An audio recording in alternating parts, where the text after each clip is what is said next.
Hey, what's going on, guys? How we doing? Emmett is in the house. A couple of moderators hanging around out there, streamers slash moderators. Is Emmett hanging out there? Hopefully you're doing good, Emmett. How was your New Year's party? I thought you'd still be asleep or whatever. You probably party hard and drink or whatever you do out there in your neck of the woods. You probably go crazy with all the partying and all that stuff. So I'm surprised you're awake and able to communicate there. So congratulations on that. Anyway, hopefully you guys had a good New Year's here. Let's get into some news here. If you guys want to talk about Portland Ice drama, let me know, but you don't have to. Anyway, let's get over here. Talk about the pinto and cornbread from New Year's Eve dinner. Oh, maybe I should look into that, Jethro. Maybe I'll look into that as the next poll question or something like that. But I wanted to see what this they were talking about here on CNN last night here. Best place to meet a man in 2026. Oh, really? Well, where's a good place to meet a man? I'd say in the ladies' room, but I don't know. Where can you meet a man? Maybe. Best place to meet a. Oh yeah, she's going to be canceled on that one. Yeah, that's not going to work. She's going to won't be back on CNN for about a month after that comment there. You know. Interesting. Here's some more craziness going on here. Happy New Year's. You got a Democrat socialist mayor of New York that puts a whole bunch of other flags in the background there. How many American flags do you see in the background of this speech here? AOC talking. Zohran Mamdani will be the first Muslim mayor of our great city. You see that at least they got the flag above the other flags. That's I'll barely give them that. I'm not sure if it's quite above, but it looks like it's above these other foreign flags over there. He will be our first immigrant mayor in over a century. And he will be the youngest. Well, technically, immigrant means that you'll be third generation. I'm pretty sure other mayors have been third generation immigrants. I don't really think I would have to fact check that. New York's been around quite a while, and the term immigrant and having it be 3 generations, it's been around a while. So easy fact check there. Mayor of New York City in generations. But most importantly, Zohran will be a mayor for all of us. With except for ICE agents, police who try to uphold the law, evidently the fire commission and things like that. It's not exactly gonna like their new boss there that hasn't had any experience in fire control, except for those kind of basic things. You know, it's the requirement of the mayor to kind of focus on, you know, having the proper people in your city and law and order, things like that, you know, and allow people to do things on their own and not have the government interfere. Aside from those things, you know, yeah, he'll be for everyone. Anyway. Living facility puts this all in perspective. It's owned by a man indicted for laundering $1 million in the Feeding Our Future scam. He's Gandhi Mohammed, now Gandhi Abdi Kadai, and his LLC owns the homes. His wife runs the assisted living facilities, and the state is continuing to pay. Look at this. Finally, these people out there are actually doing journalism or something like that. News Nation actually out there to ask questions, and they probably do it more than CNN and places like that. But wow, if a 23-year-old YouTuber can do journalism, you think a multi-million-dollar company that's paid to give you the news would do journalism. as he awaits his trial. Okay. We went to each of them. We're curious because the man who owns this building was indicted in the Feeding Our Future scandal. Did you know that? No. Don't know that? No. You think what? Do you know the Feeding Our Future scandal? The scam that was, there's all these indictments related to false, billing on feeding No. children. No, that's not true. That it's not true? That No, he, it's not true. The way I know that, no. These assisted living facilities received over $2.3 million in state money last year alone. A Minnesota Reformer article says he has been paid a whopping $49 million since 2016. how is it possible that this person Imagine fraudulently getting paid money by the state to take care of the elderly and people in great need. What kind of mindset does somebody like that have to go through? Hey, Claude, how you doing? Nice to see you. Nice to see you. who's been indicted in Feeding Our Future also is still collecting checks from the state, running these assisted living centers with his wife? I honestly have no idea. It seems like the most basic due diligence would have been to run a check of all the people indicted in Feeding Our Future and then make sure they're not getting paid from other state programs. And at least in this case, and I've heard. Did you guys have a lot of fireworks last night? We had a little bit, 10 minutes before, 10 minutes after, but not a whole lot of fireworks. Do you guys have any scary fireworks for your dogs and such? Perhaps in others, they didn't do that. State Representative Kristen Robbins is the chair of the House Fraud and Oversight Committee here. So this person owns assisted living facilities and his wife runs the service provider part of it. So he owns the property. One of the properties was purchased with the same shell company. Hey, yeah, give them credit. At least they had the accessible ramp there. So give them credit for that. Used to money launder in Feeding Our Future. And now that same shell company has been used to buy a new assisted living facility property. It's unconscionable that they haven't done the most basic due diligence to cross-check that Feeding Our Future defendants aren't getting additional state money. Government, especially Democrats, doing due diligence. I've never heard of such a thing. Now, we reached out to this man and his wife and yet to hear back. Unless it's regulations involving, the climate or the police or other things like this, or starting a business, then they'll do their due diligence to make sure people don't sort of make money legally, We also reached out to the Department of Human Services here, and they gave us a statement. In part, it basically says, ultimately, they can't cut funding from this guy because he is simply a landlord, essentially because his wife runs the services for these assisted living facilities. Craziness. Good job, News Nation. We had to do the same things a lot of other people are doing now. What's going on here? Washington State's going crazy too. These videos. I just got done watching all of these videos about the fraud going down in the daycare centers in Minneapolis, Minnesota, Columbus, Ohio, and now I just ran across another gal in Washington. And the reason why I'm so into this is because I wonder, Claw Dog, if remember a year or two ago on July 4th or whatever, and LA and Portland ever said nobody's allowed to do any fireworks. And then somebody had a helicopter or drone up or whatever, taking video of the city and everything. And you see fireworks going on all across the city everywhere. It's like, you gonna tell me not to celebrate the new year or the birth of the nation? The F you government. That's what they were saying. I'm from Washington. I have lived there and owned a business, a small business, for the last 17 years of my life. And I, in the last 5 years, have finally had children. I have now. I would imagine the fire department, the normal fire department, police, and some administration person saying, "There's a fire over here. Fireworks going on over at 211 Main Street or something like that. Can you go over there?" Like, no. They're on their property. They're doing them. Let me know if the fire goes to any trees or something like that. But yeah, and it's fireworks. It's 4th of July. Bye.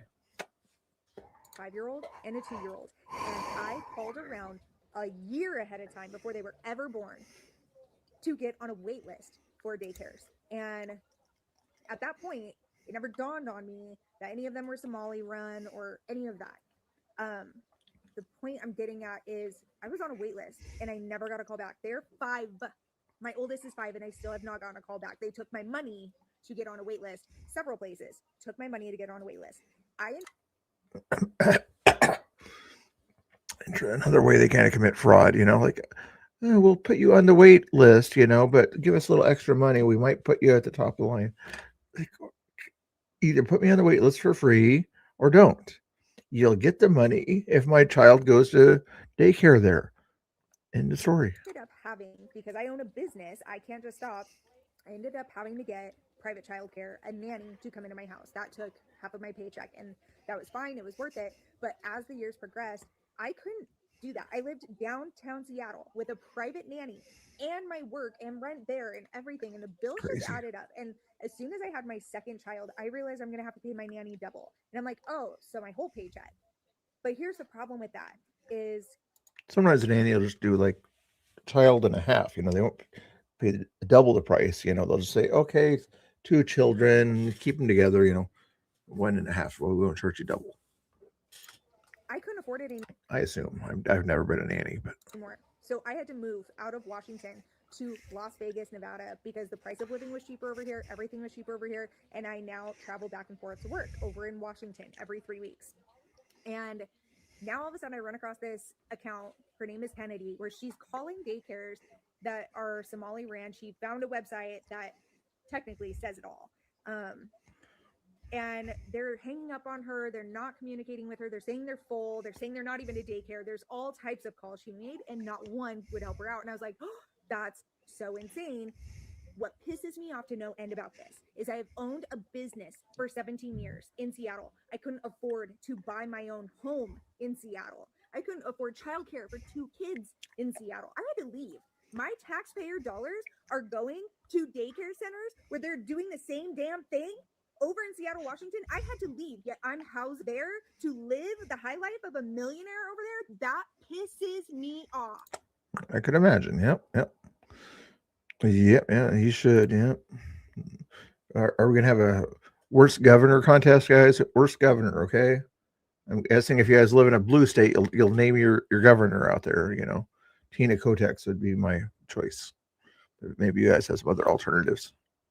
To no end. I can't even describe. My blood is boiling. I never put it together. Never once put it together until I started seeing all these videos. And then tonight, I see this video from Kennedy and I'm like, oh my gosh. I got totally duped as an American citizen who pays their taxpayer, pays my taxes, made pretty good money, I would say. And I still couldn't even afford to live there. And how expensive is it to live in LA nowadays, Claw?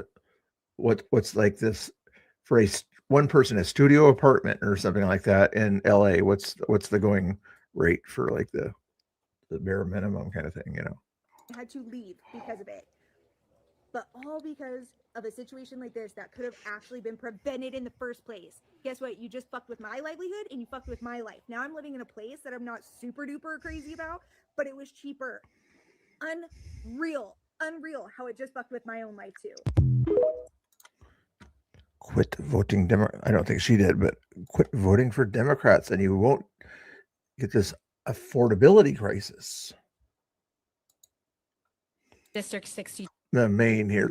Some people in Maine are a little bit based here. Republican here, state representative here. Not happy about what's going on in her state. 3,000 miles away from me, but still. I'm here to tell you today that my constituents and the constituents of my caucus members have had enough. The tax-paying citizens of Maine have had enough of fraud, waste, and lies. The people of Maine understand that we have a fiscal responsibility to keep our roads fit for travel, to care for those who need our help.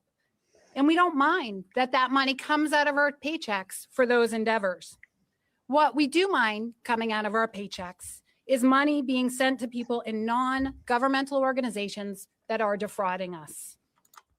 NGO. They're defrauding us because they are not providing the services that they claim to provide. They are defrauding us because they are personally gaining wealth from our tax dollars without doing the work they claim to do. We know that Gateway Community Services was found to have over $800,000 wow. in fraudulent billing. We know that the money from the Lewiston tragedy didn't go to families of survivors. How much is a tent in the Los Angeles River area? You know, the aqueducts and everything you see all about LA. It's back when I used to watch Chips or something like that. How much is it to have a tent set up in a homeless camp out there? But $50 for the tent, you know, And now, just like Minnesota and Ohio, whose fraud is numbering in the billions of dollars at this. Yeah, the tent you have to pay for the rest of it. Actually, but the city would probably pay for the tent for you, and then all you have to do is set it up. I have jokes once in a while. I have jokes. Sometimes I'm serious. Half the time I'm funny. Half the time I'm serious. I'm not sure. You guys figure out the ratio. Time Not Horatio.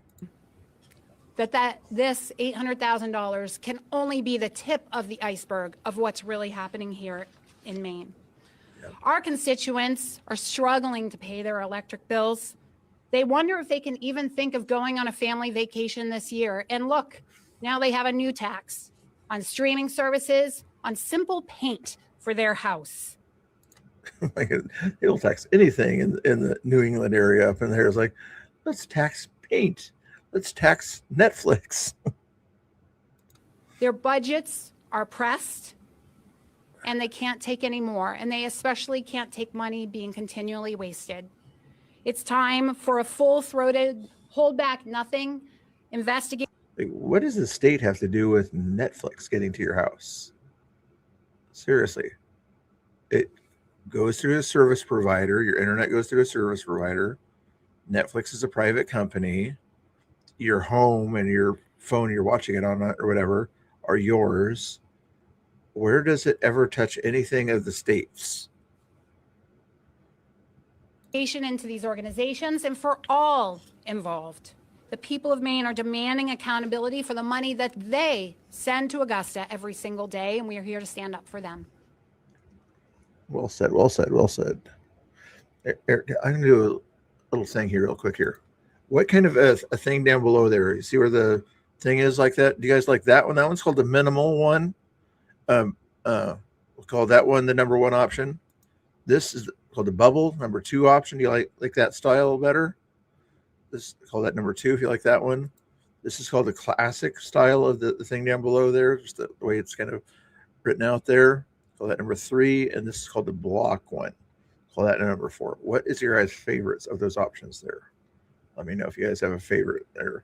I'm going to keep it with a block one until I get sort of a chat poll. See what else we got going on here. Good afternoon. Boom. ICE agents have reportedly just detained an entire family in Oklahoma City for deportation. He said other things here. 10,000 agents on the way. I think it's a mixture of ICE agents and Border Patrol, kind of. Another 10,000 coming in the near future.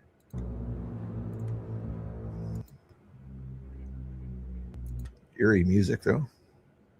Is it 2 or 4 on your guys' choices so far? Okay.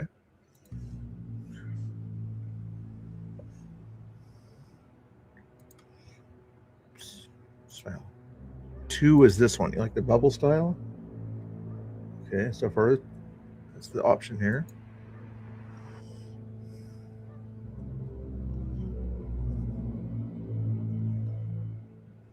That's not my music.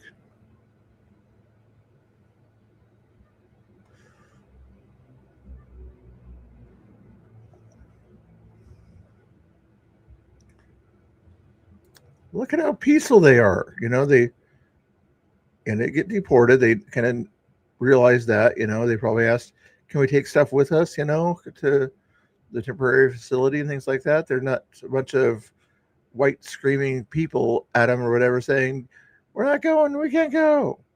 Keep in mind, this is Oklahoma City where I'm assuming in that area, they know what law enforcement can do to them and consequences and things like that.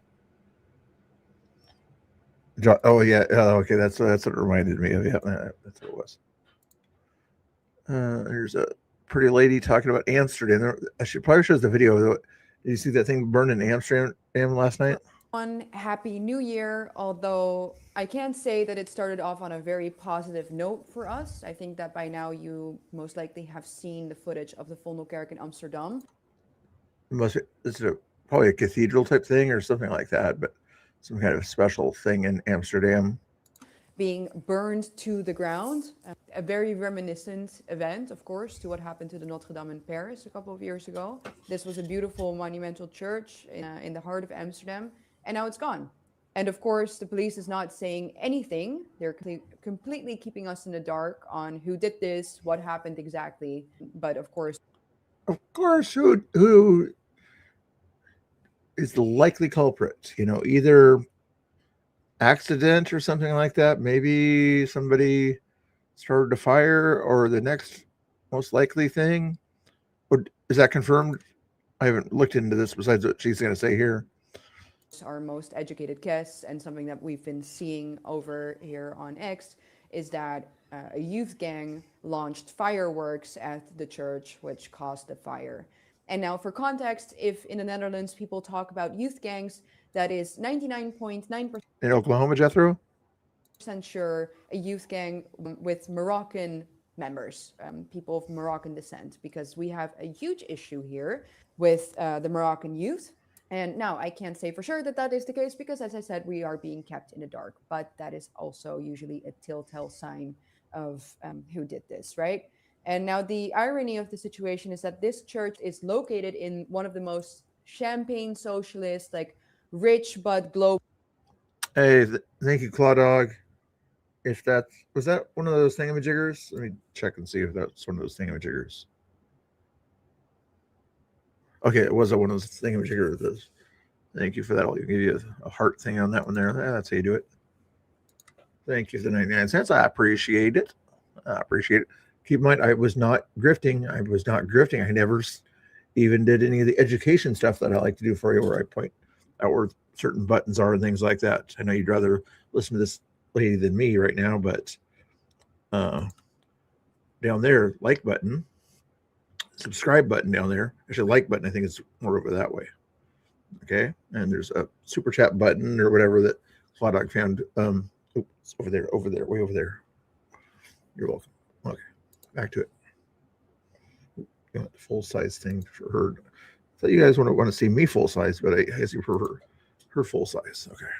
Globalist left area of Amsterdam. So the people living around it will probably not see that this is an act of war, that this is an attack on our civilization, on us. You know, they'll probably just say that it was an incident. But if this happened to be arson, then I can tell you that the people who did this know exactly why they chose that church. As I said, this is an act of war, reminiscent of what happened to the Notre Dame and to all these other churches that we've seen burned down all around Europe. And it's symbolic for the state. Has it been confirmed that Morocco and the Notre Dame Church was arson by non-Catholics, we'll say? Of our continent. And now my New Year's resolution is that I hope that our people will wake up to this very one-sided civil war that is being played out, and that we will start doing something about it, because otherwise we will just see dozens of other churches share the same fate. Hey everyone. Likely.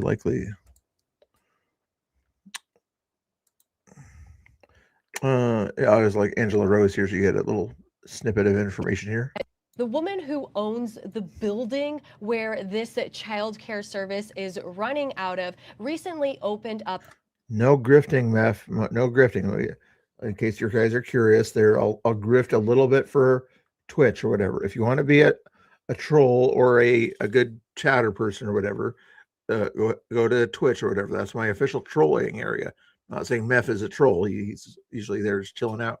But anyway, that's the official troll platform of the Mr. Bill Show. Okay. Not necessarily a troll, but the likelihood of trolls being on Twitch is more likely than Twitter, I guess. I don't know. A restaurant out of there, and also where the childcare place is. She used to run Samala Childcare that was raided in 2015 for stealing hundreds of thousands. I think it's the same story we started out with, isn't it? Pretty much. Of dollars, and they lost their license. Yet, using a different variation of her name, she also operates the HooYu Child Care Center. And when you Google the HooYu Child Care Center, guess what comes up? That is right, a video with none other than The mayor of Minneapolis. the mayor of Minneapolis. So the video I just guessed she was going to say that. is just playing really loud Somalian music, and Jacob Frey is wearing a shirt to show that he's proud of Nicolette Street, and I guess he is very proud of his community and all of the fraud that they have all committed together. The woman who It's like, yeah, we make sure you guys get some money, and then make sure I get some votes and maybe some money on the backside. Okay, but we won't tell everybody else that. What a joke. Yep, very much. Yep. owns the building where this child And the funny thing is, they've met each other in Portland and probably other places too. But I remember they were in Portland at the same time at the ice building.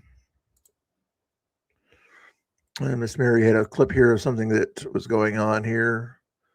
What was this over at the Capital One thing or whatever it was?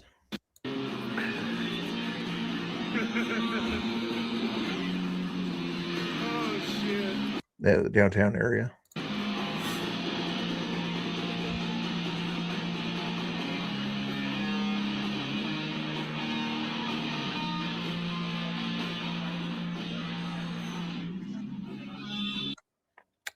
Hey, yeah, leering is a part of their culture. Come on now. Come on now. Bad joke, sorry.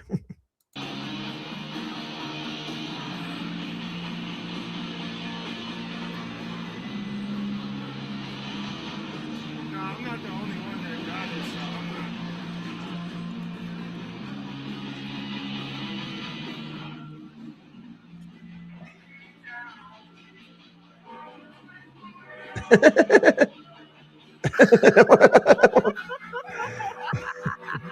Oh, poor little Andy. Like 5 or 6 seconds. Like, where'd he go? Where'd he go? Why am I holding this?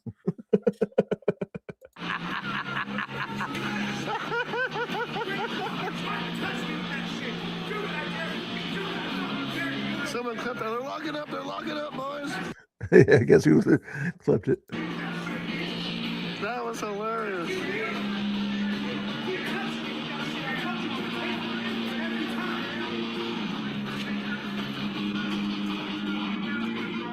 And if you mace me, bro, you're gonna find out that I hit hard.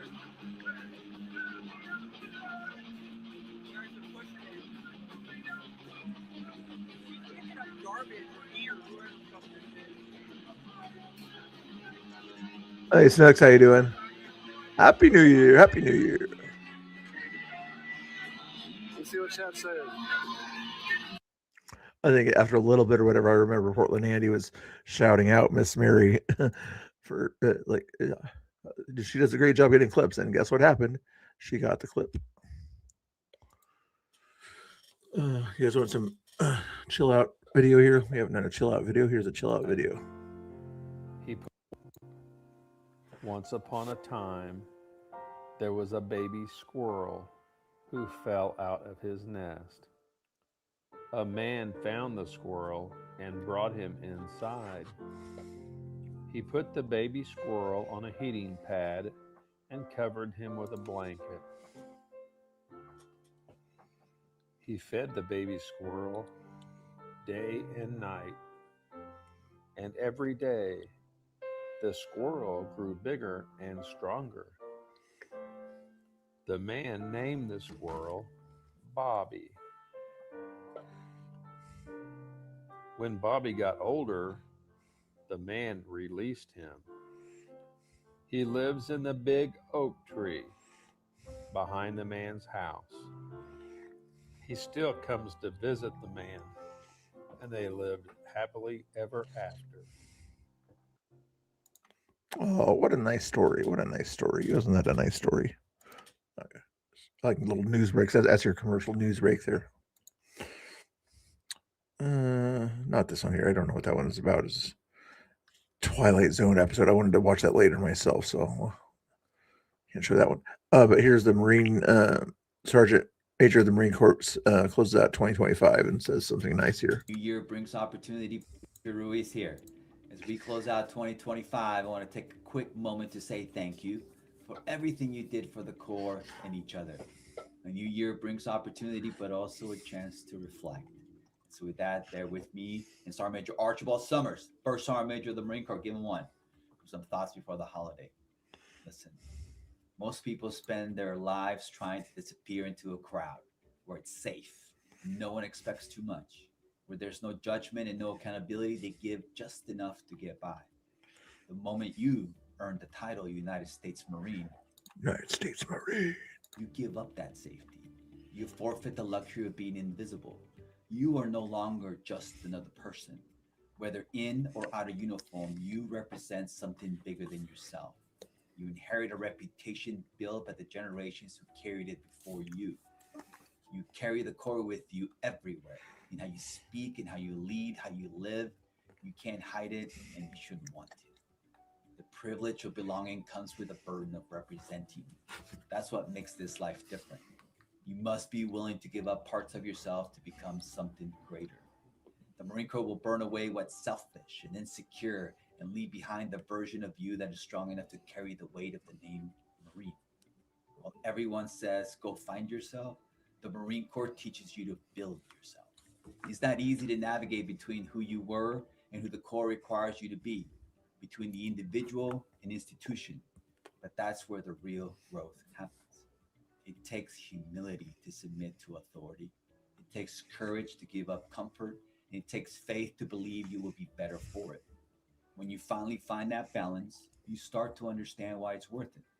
The sacrifices don't go away, but they do take on meaning. That meaning stays with you long after the uniform comes off, because deep down you No, I'm not joining the Marines, but if anybody is in the chat that did serve in the Marines or any other armed force, thank you for your service. Feel free to say that you did or whatever in the chat. Or I guess if you're a Marine, you'll probably say "Oorah." understand that meaning and comfort rarely exist in the same place. So when you look back to the exhaustion, the sacrifice, the miles, and the years between the moments, don't see loss. Doesn't quite count. Proof that it made you better. Proof that the price you paid to be a Marine is worth it. Thank you for all you do and everything you did for each other this year. Happy New Year to you and your family, and I'll see you back here in 2026. Hoorah! Get some. Go get, I like how we finished it. Hoorah! Get some.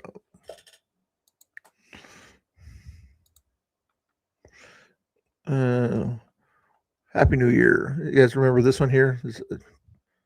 Let's go with news and then we'll go back to that one. There's resolutions like going to the gym more or reading more, whatever it may be. It's important to remember that Iran is currently on day 4 of protesting against the Islamic Republic, their regime, because they have had a horrible year under Islamic rule. Inflation has been up 42%. The cost of food has been up 72%. Women face severe oppression. They're getting arrested for not wearing a hijab. They're getting killed for not wearing a hijab, sometimes just for not even wearing it properly. There's no freedom of religion.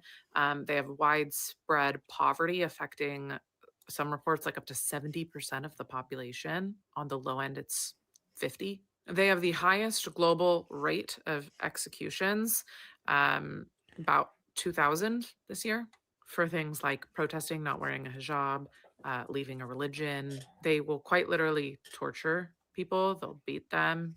They'll assault them. They'll rape women to extract confessions without due process. I mean, in Iran right now, they're currently fighting for basic human rights. They're in the streets in over 30 cities calling for death to the dictator. And how is the IRGC responding? They're killing them. They're killing them like they do, because that's what happens in that country. Freedom is not free, but Iran used to be free in the 70s, and then the leftists buddied up with Islam, and once Islam had enough control, they flipped on them, and they took control. And the left was no longer useful. Otherwise known as what? useful idiots. Once you allow a certain kind of group to get into power, whether it's Iran or anywhere else, that dictatorial power will say, thank you so much for fighting for us to get into power and everything. But guess what we're going to have to do? Since we're kind of hardcore Muslims in this case here, or hardcore whatever it is, if you're not what we are, we're going to kind of eliminate your movement. And now 93 million people live under severe oppression, live in poverty, I can can't imagine, practice yeah. religion freely, live in fear of being killed for something basic like Sure not enough. properly wearing a hijab. And the regime has a less than 10% approval rating, but they've been able to stay in power because that is how oppression works. This is Islam in its most pure form. The oppressive regime is actually, per the Quran and Hadiths, practicing it correctly. I hope that the Iranians are successful in overthrowing this regime because they deserve freedoms. They deserve basic human rights. And I would love to know where the liberals are, where these women empowerment people are, The blue-haired people, you mean? or where these feminists are. Because here's your cause. Come on, use your voice. Yeah, support them. Make sure that women have the right to do what they want to do. That gay rights and things like that they don't have in Iran and things like that. Aren't you against that stuff? Are you going to fight for that stuff, or are you going to be so anti-Trump that you're going to say no? Since the Iranian government doesn't like Trump, then we're with them. Are they going to be that TDS oriented that they're going to sort of say it's not that big a deal? It's not that big a deal, it's 10,000 miles away, Sad. Oh, you won't. Because Muslim privilege. Kill anyone you want without being called out for it in the West.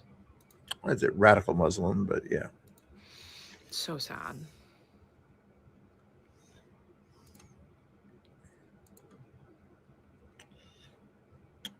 I had a busy year, but the work is just getting started.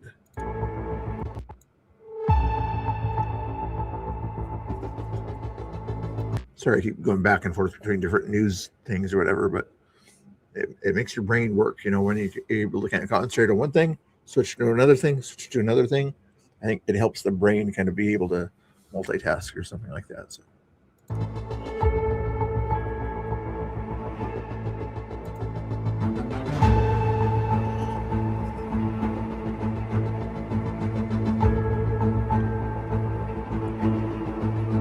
$220,000 ICE applications received.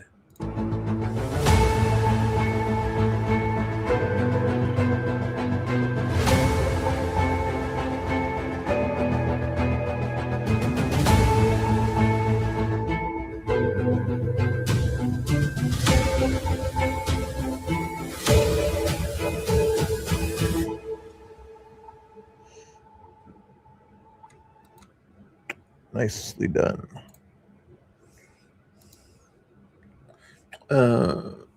Harvey Dillon here finished the year off with this thing here.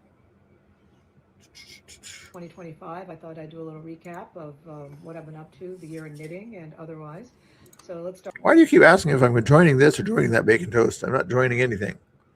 I'm going to join. All right, I sort of had to lunch, I guess, later. I'm joining the Mr. Bill Patrol. Mr. Bill Patrol, okay? Start with the knitting. I normally have a pace and a good year of making a sweater every month, usually for loved ones, some for myself. This year, I had Senate confirmation earlier in the year, and that was in February, and went through this process and got confirmed by the Senate in April. And once I got confirmed, I didn't finish a single sweater until this week. So I started this sweater in April, and then I put it down, got kind of up to here, not the sleeves. This is a field sweater. Pattern second time I'm making it. This time I made it with short sleeves. I made bust darts. I thought you was going to talk politics and not sweaters, but whatever. I made shirt tail hem, and it's a silk and cashmere, so it's really, really soft and can be worn next to the skin under work clothes. And so I just finished that a little while ago today, last day of the year, right under the wire. I haven't even had time to wash it and block it.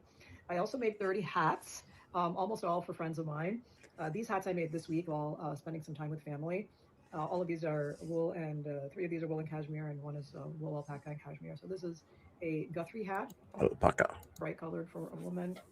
This is another Guthrie hat with a natural colored cashmere in the background, a bit bigger, and could be for a man or a woman. This is a favorite pattern, Cold Hearts. This is a woman's size hat. And then this is one of my favorite patterns. I knit a lot this year, really popular. It's reversible. This is Plumped Up Harlow. This is a larger size for a man. What I love about this type of a hat is it's reversible. And I've made a couple of these for myself, and then a lot for friends of mine. They just love these hats. Lives in DC. Got to have those warm clothes. And so that's 4 out of 30 that I made. I've given away most of them to people on my notorious list of hats that go to my close friends and loved ones. I thought she was going to talk about some cases or something like that. Oh, well.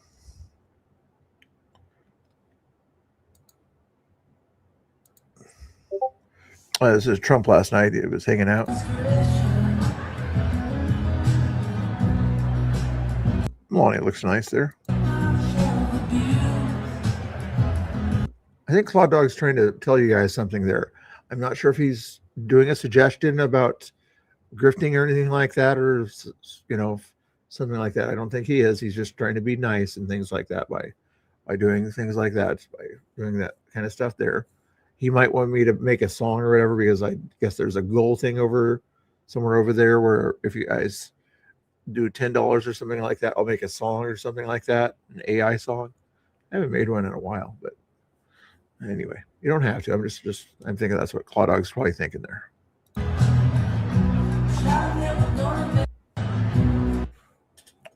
There you go. Is this the old one or a new one here? I'll come back to that BCP one. I think I'll come back to that one. Daycare activist cover her mouth. And I do see some signs over here that say stop fraud, and I agree, stop it. There are wait lists for these programs that are years long. There is fraud. There is fraud. There is fraud. Thank you for admitting there's fraud, even though you came there to speak out against the stuff. And I do see some signs over here that say stop. Crazy. They don't even know what they're saying half the time. They're trying to defend the fraud, and then they admit there is fraud. Most profitable daycare, and they're recording me. Where are the kids? Where are the kids? Most profitable daycare in Minnesota. Not a bad business. I just want to learn how to start a daycare.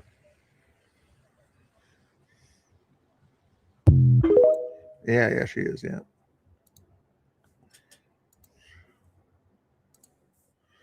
Here's Trump again.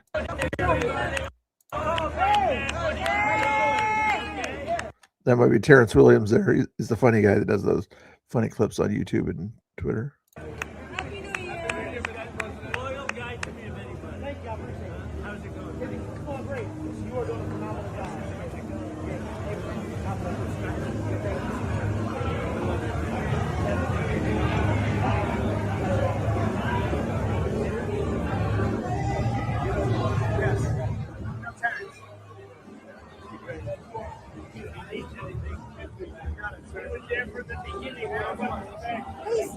It's not fashionable, right? Well, Terrence got a cool shout out right there. That's cool. It's like, get him whatever he wants, Shout out Terrence Williams. And he recognizes him, Would Biden have recognized an old supporter of his? Unlikely. Unless it was like a nursing person or something.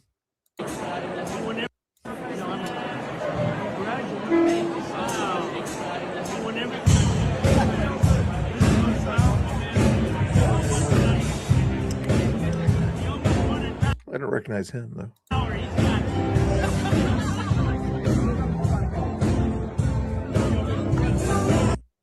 He's about a foot taller than that guy.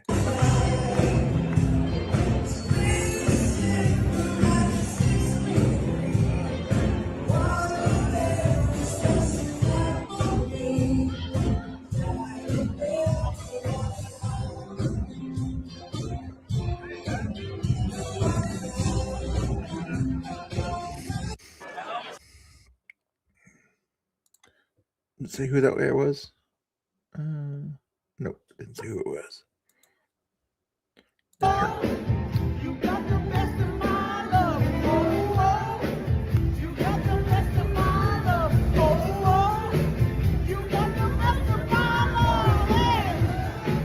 They had a party there last night, didn't they?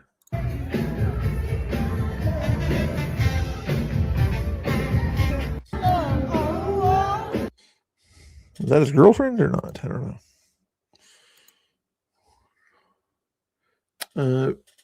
Berwick, Lebanon, Maine school board member confirms that students are being suspended for misgendering. Kids who don't affirm mentally situations are being punished. Completely insane. You can contact the school there, blah, blah, blah. Is a female, appears to be a female to use. She, for clarification, is this the policy that's used if a student misuses a pronoun, they are suspended? An intentional. Yeah, that's part of the definition of bullying. So if this video uses fair use for the purpose of criticism, commentary, satire, news reporting, teaching, education, and research. Just FYI. if I raise my daughters to if the person is a female, appears to be a female, to use she pronouns, and that student says, no, I want to be something else, will my child be suspended for that? Well, yeah, that would be harassment. When I heard that students are being suspended because they are using the wrong pronoun, I was aghast. I didn't realize that. They should be suspended in the head of the bullying. I disagree with you saying that's incorrect. Well, one is biologically facts. It's actually XX chromosomes, XY chromosomes. Those are facts. That the schools are usually supposed to teach facts and basic biology, things like that, you know? We can't change those. It doesn't matter what our opinion is. We can't change those things. Those are immutable facts. And I'm wondering, are we? It's interesting if they're going by opinions at school. Like I think that I'm this or something like that. I think I'm a giraffe or something like that. So now, if opinions are allowed in school, everybody's going to get 100% on all their tests since opinions are correct, right? Are we? What I'm asking, my question is, are we suspending students for immutable facts? That's what I'm asking. Not for making a genuine mistake. If somebody is doing what you're You're not answering his question. of doing here and sort of trying to attack somebody because you don't agree. Not you're the one that said it's an attack. He's saying biological fact, not attack. With it, that's very different. And I think that's what they're talking about is I'm going to keep saying it because I know it bothers you. Then yes, this policy should apply. I think that I get let's say somebody, you're a girl. That might be harassment, not suspendable harassment, but just kind of be nice and don't call the person names or something like that. That I can understand as kind of a consequence for somebody who does something like that. But when you're saying, hey, you female, you girl, come here, when the person wants to identify something else, you know, you, a girl, I need your help. You, girl, I need this. That kind of stuff. When you're asking the person to do something, there should be no problem with that kind of stuff. you are out of line by assuming that I am attacking anybody. And I don't know what you mean because I've been asking you. I don't know what you mean by a biological fact. General question, Peg. If you I think it's been answered. I think if it's not accidentally. You accidentally do it and somebody corrects you, fine, it's not an issue. I mean, think about the other kids. So what is your goal here? That they're allowed to be dead named? I do not believe it is harmful to speak the truth. You don't think it's harmful to be called something you don't identify with all day long?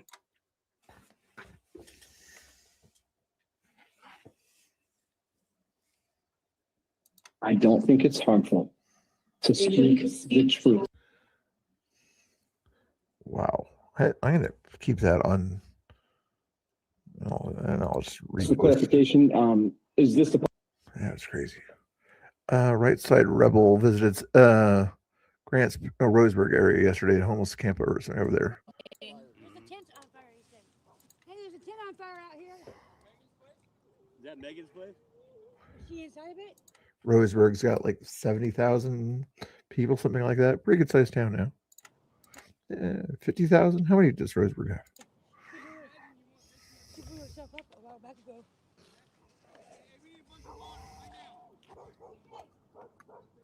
Is there anything I could do to help? I don't know how I hope there's nobody in there. yeah.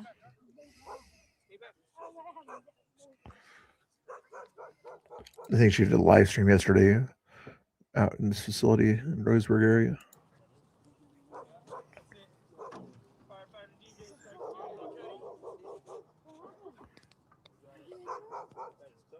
There's a tent on fire. It's a tent on fire. Nick Sorter. I might have saw this video already here, but let's watch this one here. The Quality Clearing Center here tonight. You want to say anything to everybody? Trespassing, sir. Huh? You have no You're right to trespassing in my trespassing. country. Live, sir. Live, please. Live. Live. What do you mean live? I am. If you take your mask off, it would probably understand you meant to say leave. I'm living well. Yeah. I'm on the sidewalk. What are you talking about? You're on our birthday. Okay. What time do you close? None of your business. None of my business. Okay. All right. Well, happy New Year anyway. You too. Thank you. Take care. And New Lear. enjoy. Probably won't be a great one for you, though. I'll be honest with you. Heard the owner's son reading back my plate number multiple times. Interesting. You want to dox a person.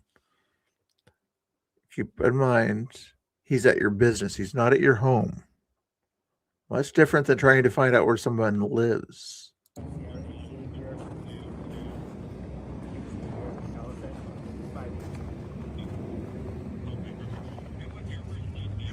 name Bang, I-D-R-A-H-I-M. Last name Ali, K-L-I. 612. It's a rental, bro. But I mean, that's fine. If it makes you feel better. Does it say it's a rental somewhere on there? Yeah, it does. There's even a sign right there that says it's a rental.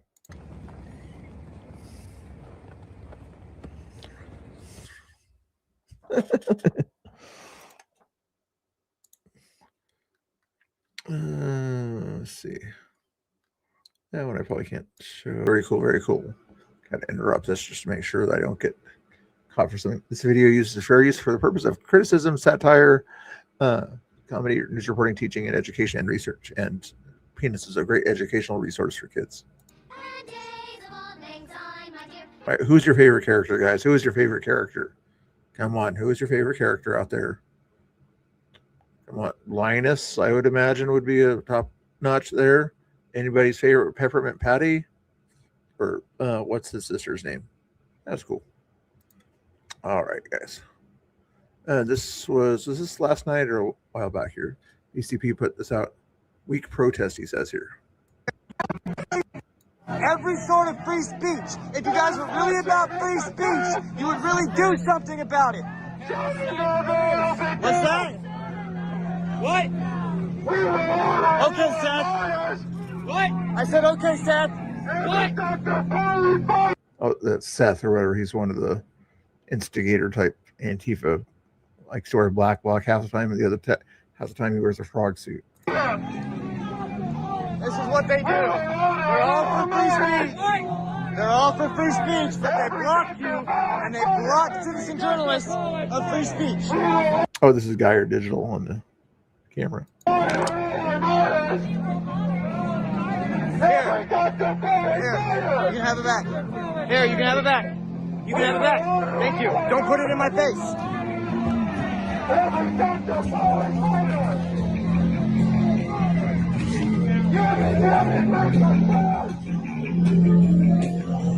Stop littering.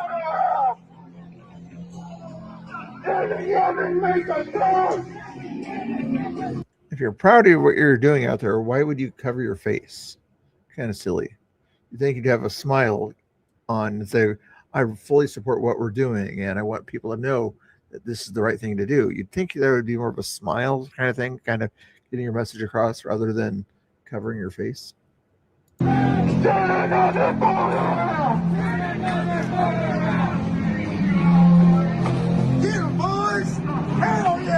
The craziness going on there. They were just kind of hugging each other, guys. This was kind of bad hugging practices here. So this is not violence. This is poor hugging, okay? That's what this is. Poor hugging. Try to hug. Attempted hug. Poor hug. Poor hug. See how they were trying to hug? See how he's trying to get his hand around his face there? He's supposed to put it around his back, the back of his head, not the front of his head. That's what was going on. It was his very bad hugging abilities out there. And notice, interesting, this guy must be in charge, like protest area. He's like always out. I don't know about his partner on that one there, but the black-haired cop right here, he's like always out at the ICE facility.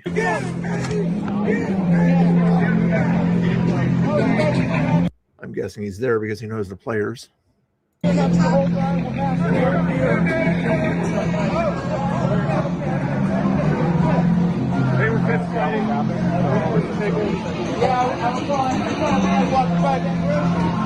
person detained, second person detained. Give us some space, man. All right. Yeah, I think they were let go or whatever. They probably might have got a verbal warning or a written warning or something like that. But from what I understand, nothing serious. Are you just trying to get through?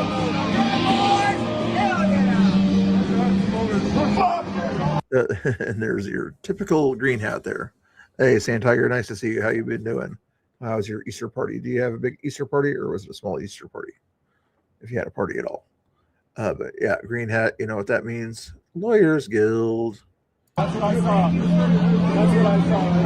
We're just detaining both guys and talking. And they're not usually a lawyer, I don't believe anyway. They're just basically do a report or whatever, and then they find an ACLU. If there's something of value, then they send it to an ACLU lawyer and say, this person was falsely arrested. Can we bail them out or something like that? Why is that person being detained against the wall and that person being just sitting against the car? Why are you interfering with the investigation? Usually you get arrested when you're interfering with the cops. I think it was just a miscommunication. That was violence.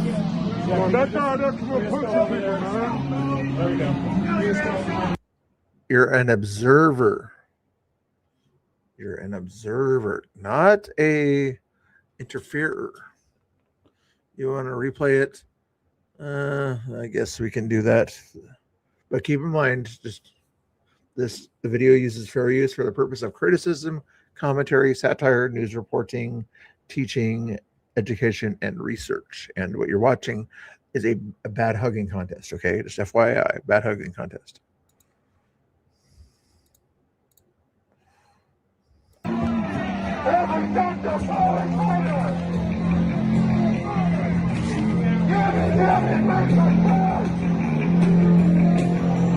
Stop littering!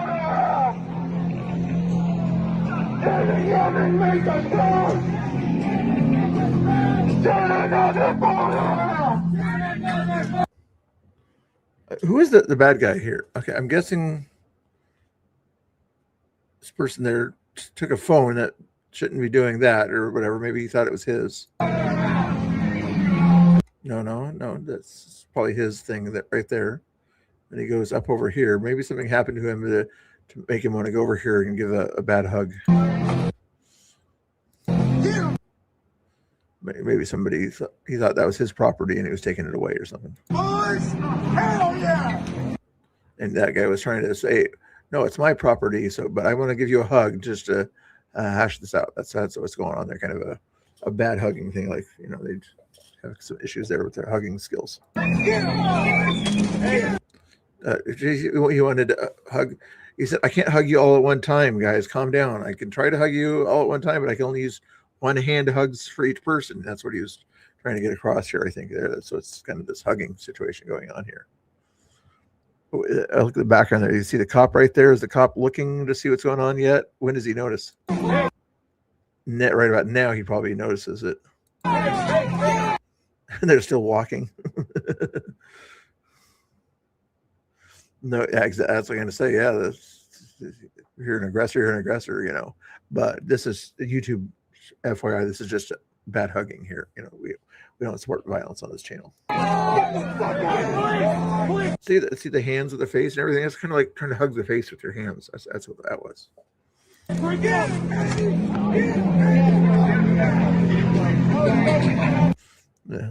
That enough for you, Jethro? Hopefully it was. But anyway, my point when I talked about the drama thing, say I've been here for an hour here. Should I make it? Any of you guys care about the drama stuff or whatever on Twitter with the BCP and Shane or anything like that? Do you guys care to hear about my opinion on that? Yes or no? If you don't care about my opinion on that, I'll keep it to myself. But there's another video out there. Actually, I'm going to show you this that my buddy, the Angry Oregonian, put out or whatever. And I agree with a lot of the stuff that he said in his video here. Let me find it here for you. You probably saw it on Twitter if you're on Twitter. Angry.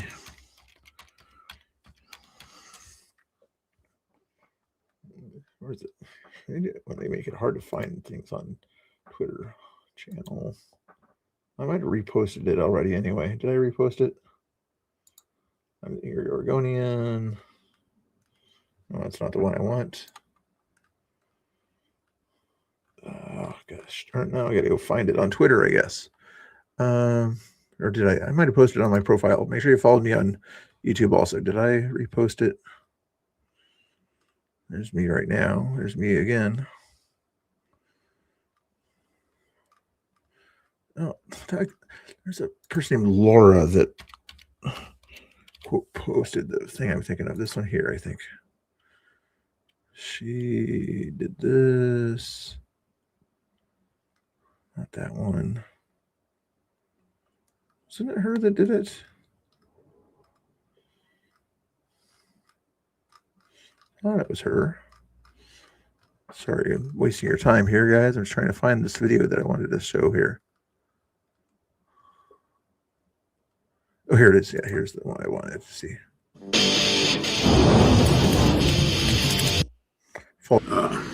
Base root, same reason. Follow the Angry Oregonian over on YouTube anyway. But anyway, I kind of agree with his point of view. This guy's been around BCP a lot, and I used to know him back in the 2020 times, also going out there to different protests, doing different things out there. And he'll say in this that there's areas where he disagrees with the BCP and areas where he agrees with BCP on certain things. Same thing with, Tommy Boy and others at that time there also. But I'm going to play some of this here and then react, I guess. How about that? Is it boring to do this? I don't know. Maybe it is, but something to do. Reasons. They just have different tactics in doing what they're I thought I heard something. Different tactics. It's died off down there. Shane, I believe, lives relatively close to there, really close to there. So he's literally been down there every night. Props to him. Apparently he has a full-time job, goes down there at night. He's putting the work in. But I can watch when I'm at home, I can watch one stream on the TV and one stream on my phone, and I have two.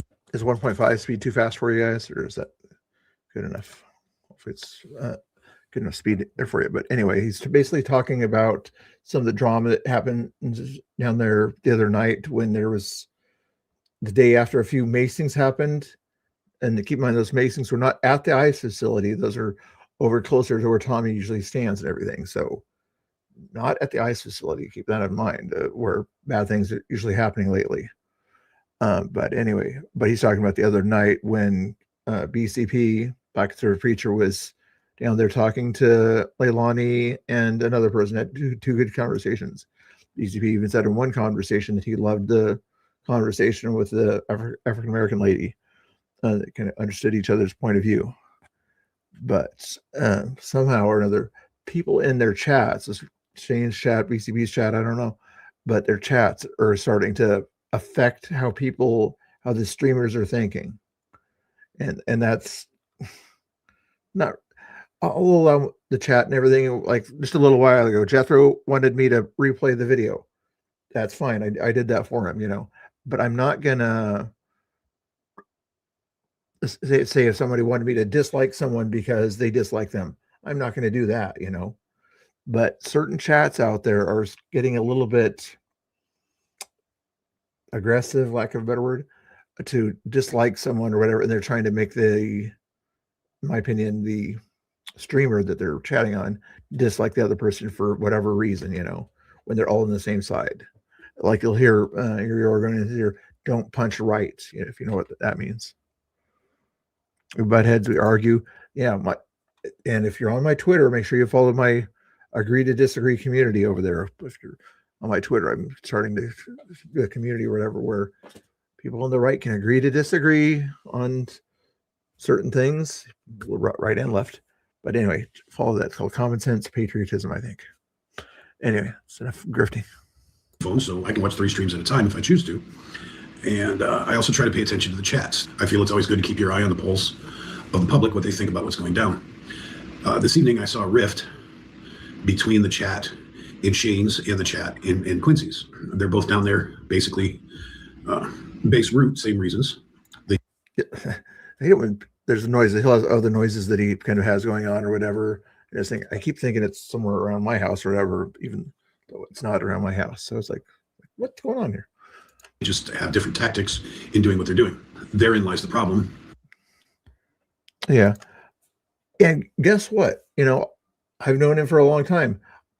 There's certain things I like him as a person, get along with, been to his house before, gave him pointers. He's given me pointers, all sorts of things like that. You know, I like him. I don't like, you know, when he's at a patriot, it's one small criticism or whatever, when he's at a Trump event or something like that, you know, back in the day or whatever, and he kept wanting to bring up, you know, converting people almost, in my opinion, or whatever. That's probably not the best time to do this, you know, maybe take somebody aside or something like that when they're MAGA, and then you're wanting to do something else. But that's a small criticism, but still, everything else about him, you know, it's awesome. That arose in the chats. It really disheartens me when I see, and he does agree that I'm a better dancer too. See people go into full attack mode, smack talk mode, however you want to put it. There's only so much, you know, I don't believe that chat words are violence and all of that, but the attitude is concerning. I've never been a fan of punching right. Even when I've had issues with other conservatives, other people in the movement, I tried to do it in a, for lack of another way to put it, in a family way. You disagree with your brothers, your sisters, your moms, your uncles, your aunts, whatever. Most of the time we don't go full attack mode. We just talk some smack to each other, and eventually, hopefully, it works itself out.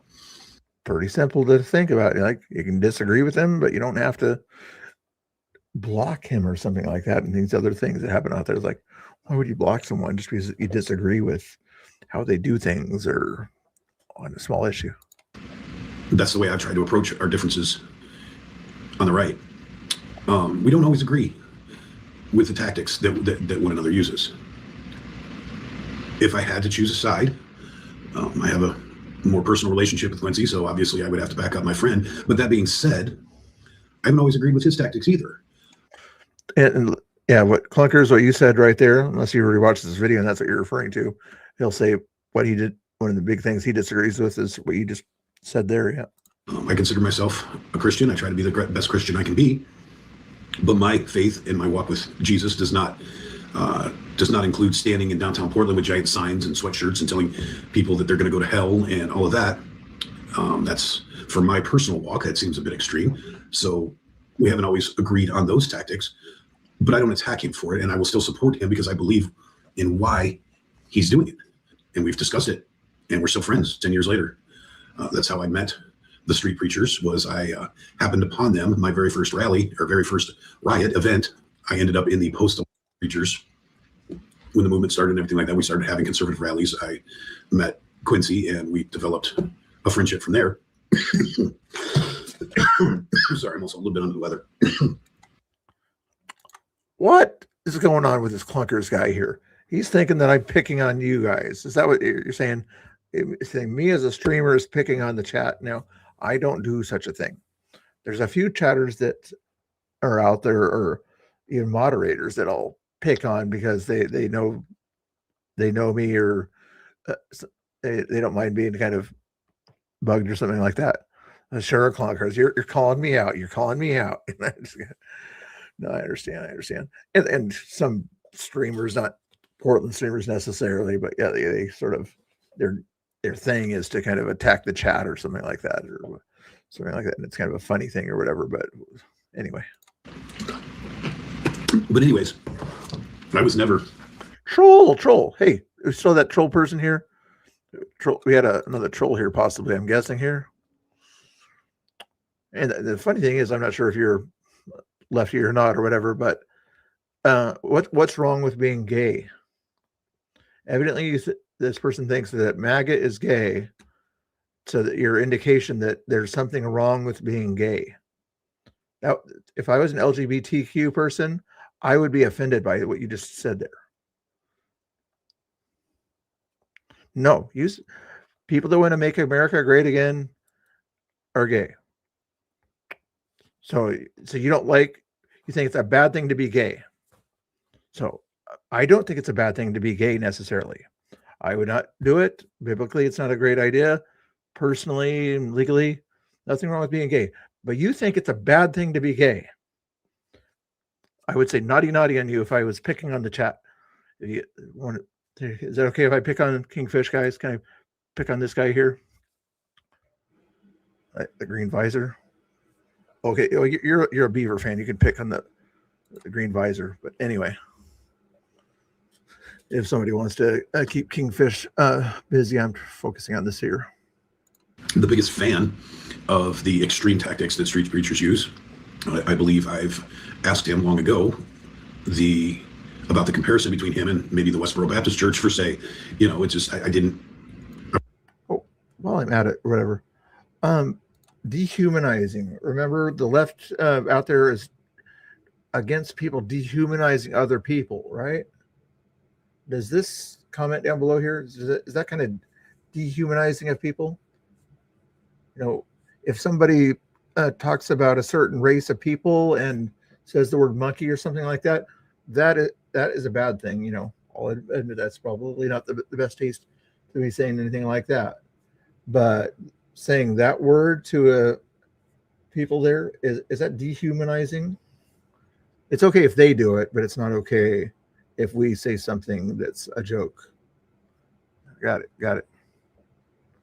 I wasn't completely on the street preacher train, but I know his heart. I've talked to the man, and I asked. Words matter when we say words from the left, but when they use words, they don't have to watch what they say. They can just kind of throw words out there, not really understand what it looks like or anything like that. If you guys want to play with Mr. King or whatever, you can, or whatever. Jeffy, if you get tired of him or whatever, you've got the wrench. Him. I didn't just make judgments. I don't ban, just time out if you get tired of him. I don't have very good friendships with many of them, but I know a few other street preachers, and I know their hearts, and I know what kind of men they are. So even though we have differences in our opinion on tactics, it doesn't change the fact that we're both fighting the same battle. It's kind of like different branches of the armed forces. Somebody sitting as a controller that's flying drones from a computer screen is not going to have the same tactics as a Green Beret or a Navy SEAL, but they're both necessary. As far as Quincy goes, I have immense respect for the way that he approaches things. I have never once in 10 years, in many events where there's been opposition, sometimes extremely violent opposition, I've never seen Quincy be violent. I would, but I'm focusing on this right now. But if chat wants to, they can. I've never seen Quincy get into severe confrontations. Arguments, yes. Debates, 100%. but I've never seen him get angry and violent and extremely confrontational. But that leads me to my next point. I'm going to assume that I say figures probably 80-85% of the people in these chats have never been boots on the ground, have never stood in front of an Antifa line, or even what we got going on here at the new ICE protest. It's easy to sit behind your keyboard states away and make judgments and pretend like you know better. The truth is we have, Quincy has. Sometimes we're a bit hyperbolic and we call them battles. They're not always battles. Sometimes they actually are, but Quincy and I like to joke that we've been on the front lines of battles together for a decade now. Many, many, many of them. I've seen that man put himself in harm's way more times than as a friend I'd like to see. And I'm sure he feels the same way about me and others that have been with us. Another thing, I think I have a block of actually saying the F word out here, so you find a different way to say it there. But once you start to use ridiculous language and everything, it proves that you're incapable of having a quality conversation. If you can't use normal English in a conversation where you're trying to get information and you have to resort to cussing, it shows kind of your little inability to have a conversation, buddy. So if you want to have a conversation, then wait for somebody to answer your question. And then after they answer your question, then respond. That's how you do this thing. You don't have a good conversation when you cuss during the conversation. And I'll comment on that later when it comes to some of the stuff that some of the people at ICE do all the time too. It doesn't help the conversation. You don't see BCP cuss if you're out there, or if you ever did, it very seldom. But anyway, that creative cussing or whatever and things like that. But he's trying to ask a question and he didn't get his answer. He decides to cuss. That's a horrible reason to cuss. If you're just farting around or whatever, you can do your thing there. I didn't say it makes them better. I said it's a better way to have a conversation. Being online, people like to. It's a giant Jerry Springer show. People like the drama. You don't watch Jerry Springer to hear what anybody has to say. You watch Jerry Springer because you hope somebody's going to swing on somebody or throw a chair. I used to be a very, very devout NASCAR fan. Most people don't watch 4 hours of NASCAR to watch cars go around in circles. They watch to see cars wreck. It's kind of human nature. And he's admitted this, but I'm not arguing with Clunkers, just having a discussion with you at this point here. You might say that when he says you might be going to hell because you don't believe what I believe or whatever. If you're thinking that is a put down or whatever, that's your opinion there. That's just him holding to his faith, in my opinion. At that point there, if you consider that a put down, then it's a put down to you. But for him and the Christians around him, whatever, that's not a put down. That's just kind of him sort of standing by that, if it makes sense. He has strong opinions. I appreciate it. Yeah, I appreciate you sharing them in a nice way. Can you share some of your opinions about Trump? I'm not sure if you're MAGA or whatever, but if that guy is still here, he might have went bye-bye. I don't know. Oh, Deez, how you doing? I didn't see you pop in there, Deez. Nice to see you there. He's very respectful. Yes, indeed. Yes. Oh, Oddball is, yep. Exactly. Yeah. Very good points. Yeah.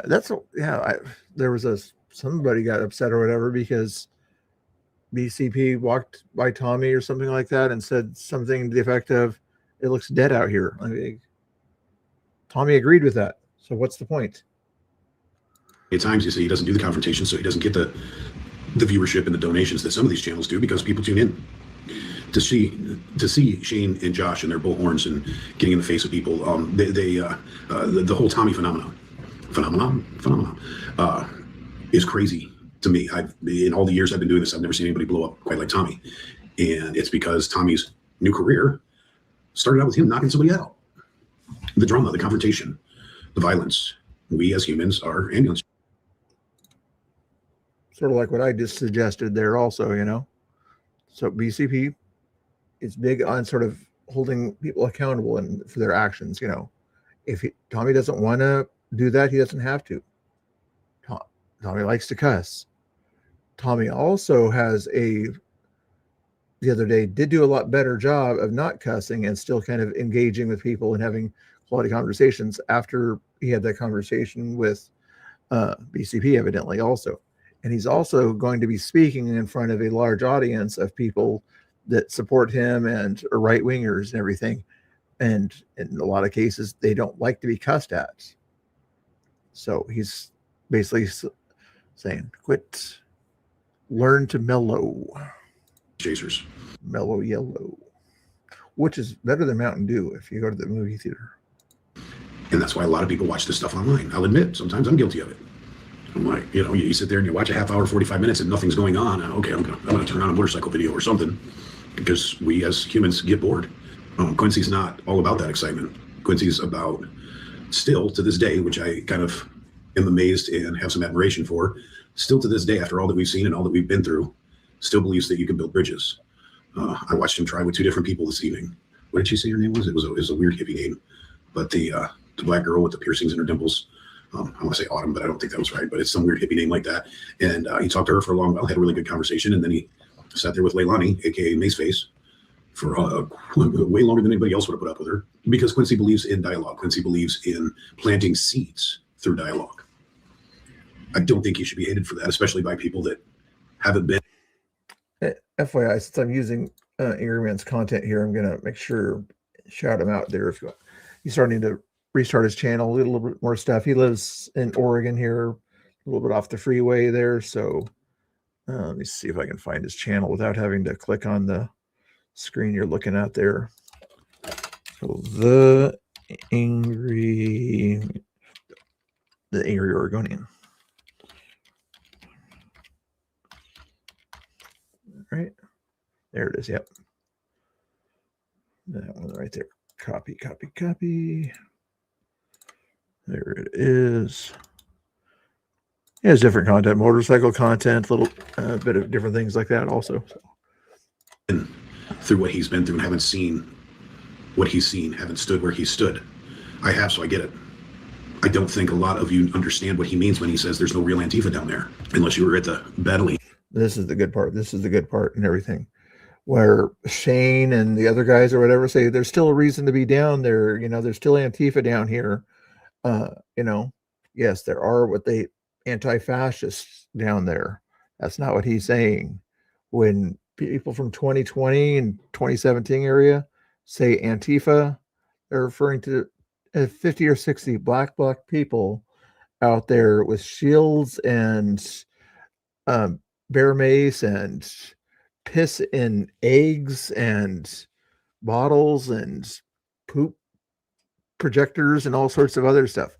That's what we're talking. And clubs that break windows. That's what BCP and Angry Oregonian are talking about when we talk about Antifa there. Yeah, you understand? I think Deez understands what I'm talking about. What's going on down there in most cases is anti-fascist in their minds. We're not fascist, but at that point there. But yeah, that's not Antifa. The right wing likes putting a big circle around Antifa and things like that. It's the militant arm of the leftist people that join groups like Rose City Antifa. Yes, it is a group. And other ones like that, ones that are actually part of that organization. Anyway. Anvil Street, the confrontations that we've had at Waterfront Park Summit. The things, I've been to rallies where I've spent hours and couldn't tell you anybody who spoke, anything that was said over the loudspeaker, because I was too busy protecting women of. Yeah, I must have missed what I could see. Yeah, you can sort of understand where we're coming from. It being, don't call me old clunkers. I know you're probably thinking I'm an old fart or something like that. It's like, oh, you were back in 2020 times. Yeah, don't call me an old fart. But anyway, yeah, you can understand the perspective where we're coming from. Yeah. Age, I hope I'm saying that right. From being attacked by. Do what you're going to do. I'm not telling Shane to stop doing what he's doing. I'm just, and things like that. You can cuss all you want. It's up to you. Free speech and all that stuff. I'm just saying do you find it is people find it useful out there? Is it a useful tactic to get things across to someone? In my opinion, no. In his opinion, probably yes. 20-something-year-old black bloc, because they were there, because they happened to have a red, white, and blue hat on, or a red Star Spangled Banner shirt on. God forbid a MAGA hat. We were there the day. Don't get your blood pressure high, guys. Everybody's being nice in the chat and civil, even if they disagree, or something like that. This perspective, that perspective. We're just wearing this hat in public would get you assaulted. I was cornered in a parking garage once. After everything was over, You can have your opinion, but most of the chat, I think, let's say it's a little bit over the top to say names like that or something like that. You can disagree with him or something like that, but as long as you don't break TOS, I'm okay. waiting for my wife to bring me a helmet because Antifa had stolen my motorcycle helmet, so I couldn't ride out of Portland. So I'm No, Shane blocked him. Why am I talking about drama? I don't care. Somebody can yell at me or something like that if they want to. But yeah, yes, he blocked him for some reason. Quincy doesn't know why he blocked him or something like that. But anyway, here we go. sitting there minding my own business. And anybody who's known me throughout the time, I'm not a very outspoken person when I'm at rallies.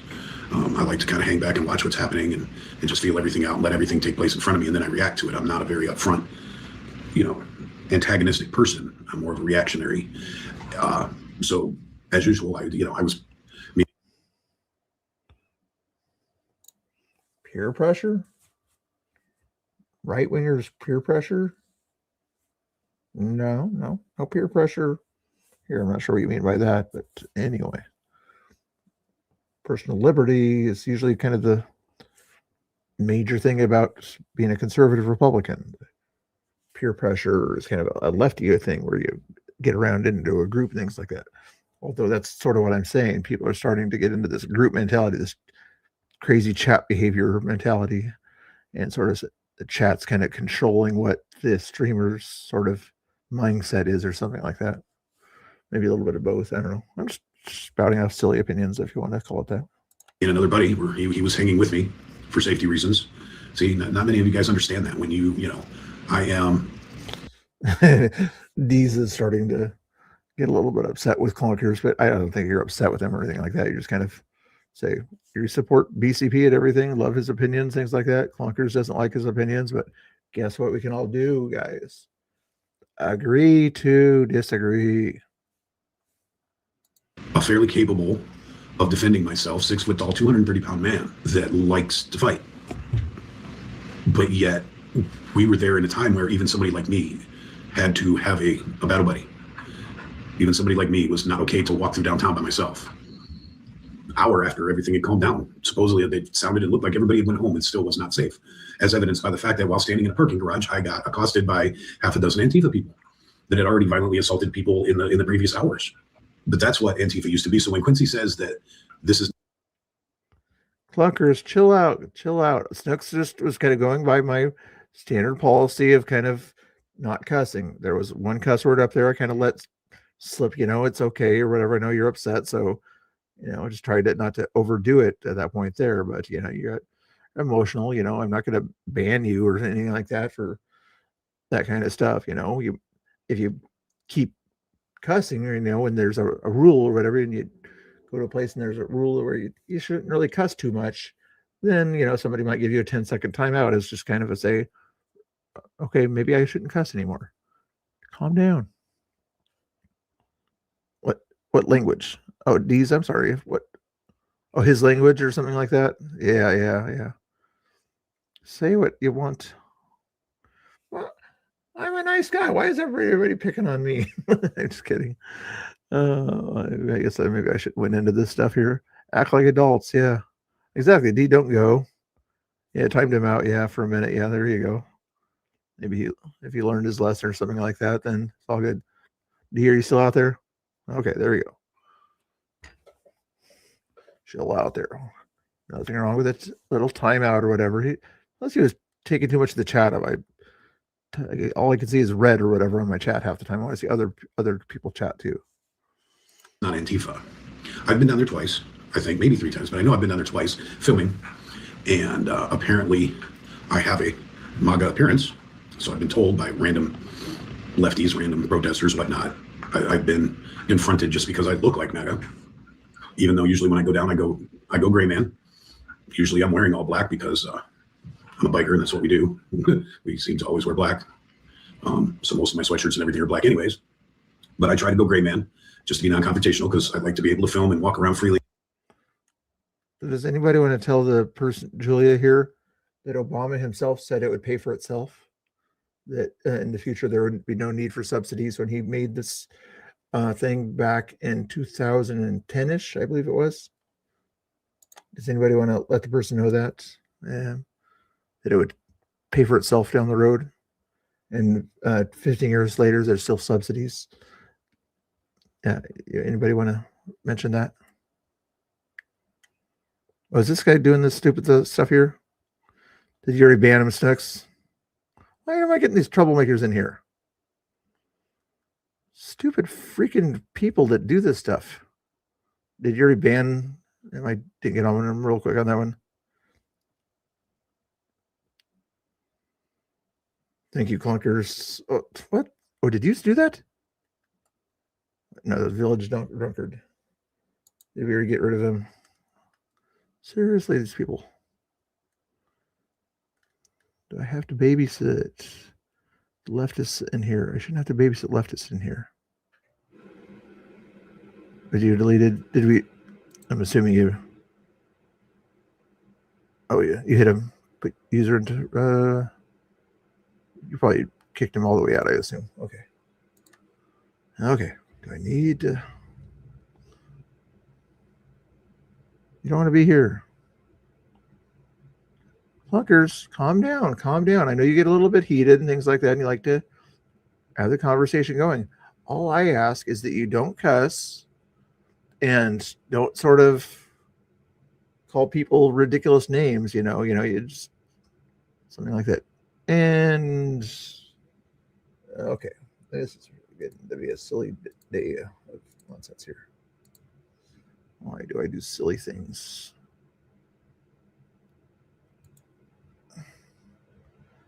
Where is he at? Long 24 hours. He doesn't want to be here. He's not going to be here for the next 24 hours, okay? I don't care. You're not going to watch me for the next 24 hours, okay? Goodness gracious. That is interesting. Okay. Anyway.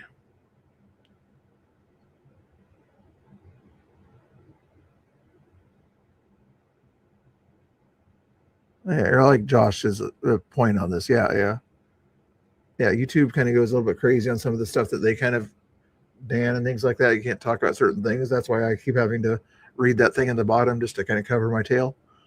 But yeah, it's just like, why do you need? I already asked you not to cuss once or twice.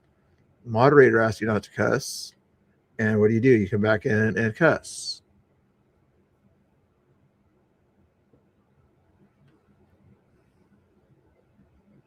Yeah. Snooks kind of knows my basic policy there. Yeah, Jeffy, if you need to help out or any ideas or whatever, Snooks is a good go-to. Okay, everybody on the same page now. And go where I want to go without being in the thick of everything, and yet still I get approached. But down here at this ICE protest, it's different. I've been down there twice and not gotten into any. That background sound is on his. It'll happen for a little while. I'm not sure. He probably has two things going on his computer at the same time or something. Confrontations. Been down there for hours, live streaming with a camera, which apparently triggers them. It's a new phenomenon. It's a new atmosphere. It's different. And what's down there now, and this was maybe a couple of months ago, and now what's down there is just strays. It's just leftovers. It's people that don't have anything to do. This Leilani girl, this 19, 20-year-old, whatever she is, you watch her just skipping around and giggling and this and that. She's doing it because it's fun. Because somewhere it gets her Instagram cred or promotes her OnlyFans or whatever the hell she's got going on social media. Exactly. And for the most part, I don't even have any rules or something like that coming in here. I mean, cussing or something like that is not a big fan. And, you know, like I was going to let the one thing go or whatever. Snooks kind of came in here because she doesn't like cussing even more than I do. And she kind of asked him not to cuss, you know. He didn't like to be scolded or something like that, if he considered that scolded or something like that. But when you're already breaking the rules and you have to be told about the rules, and then you get mad because you get timed out for a minute, calm down. Right? Yeah, anyway. But somebody somewhere told her she's cool for doing that. So in her mind, that makes her a cool kid if she goes down there. And apparently she has a lack of anything better to do. So that's her social life right now. You got homeless people down there that normally would be trying to find a bridge to sleep under during the day so that they can stay outside at night, or vice versa, depending on their drug habit. Yeah. My goodness gracious. Quit doing this stuff, guys. Yes, don't worry about it. Don't worry about it. Just one time and forever that I get somebody who acts like that, don't worry about it. I'm stop talking about him. You guys stop talking about him. Jeffy, calm down. Focus on the stream. Otherwise, I'm going to dance for you if you guys keep acting like this. It'll be a bad dance, not a good dance. You got homeless people that are hanging down there instead of wandering the streets because they got nowhere else to go, nothing to do. And sometimes they bring food down there or whatever. So for a homeless person, it's a pretty cool gig. You stand around and pretend like you believe in their cause, and they'll take care of you. Hell, if I was homeless, I might do it. Last time I'm going to say this. You see the thing there? Nightbot is a mod there. And Nightbot is what I created here. And it says no cussing, no harassing chat, no attacking mods. Be respectful, be happy, be funny, be informed, be awesome.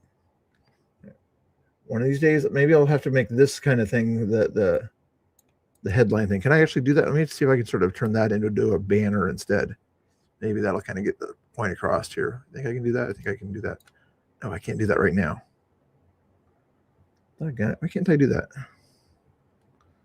Anyway, I'll have to make that a banner later or whatever. And that way it'll be across the bottom or something like that. But it's pretty simple rules. But it's not Antifa down there. Even the couple that show up in Black Bloc, they're just kids, lonely misfits, desperately trying to fit in with something, trying to find their way. I was one of those ones too. Feels like eons ago, but yeah, long. Yeah, Josh. In fact, I'm gonna have to delete this video because of that second guy that came in there and did the troll thing with the certain word that he put in the thing there. Was it Snooks or Jeffy? Probably banned him, I hope. A long time ago, I was telling everybody I was a Democrat until I grew up, until I became an adult. They don't really care. It's not about ICE. They don't care about ICE. They put that blue line there, and not a single one of them in months has crossed that line.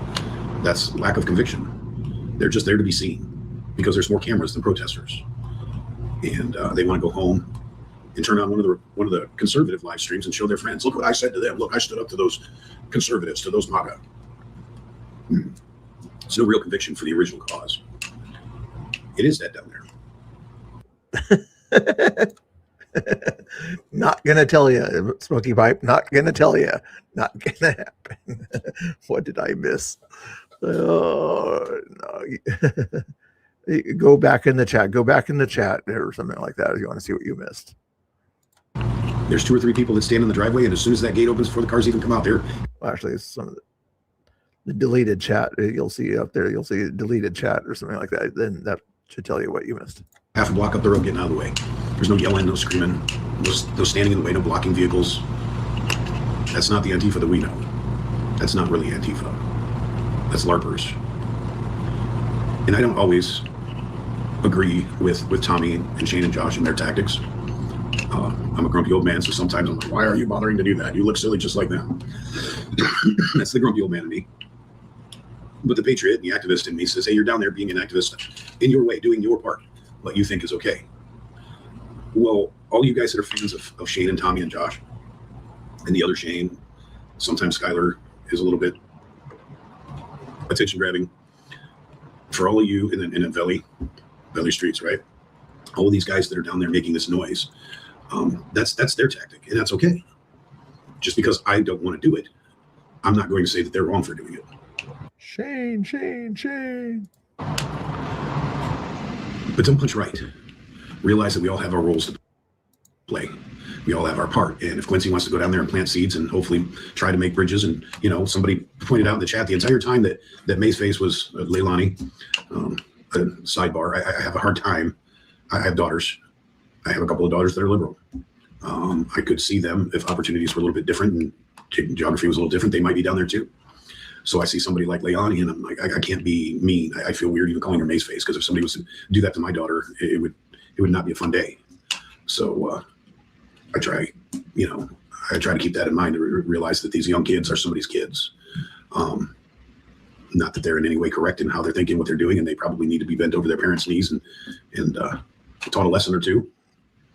But they still are human. They still are kids, and they're somebody's kids. So that's neither here nor there. That's just my view. I'm not sure how you probably disagree. Go ahead and tell me. I'm all right.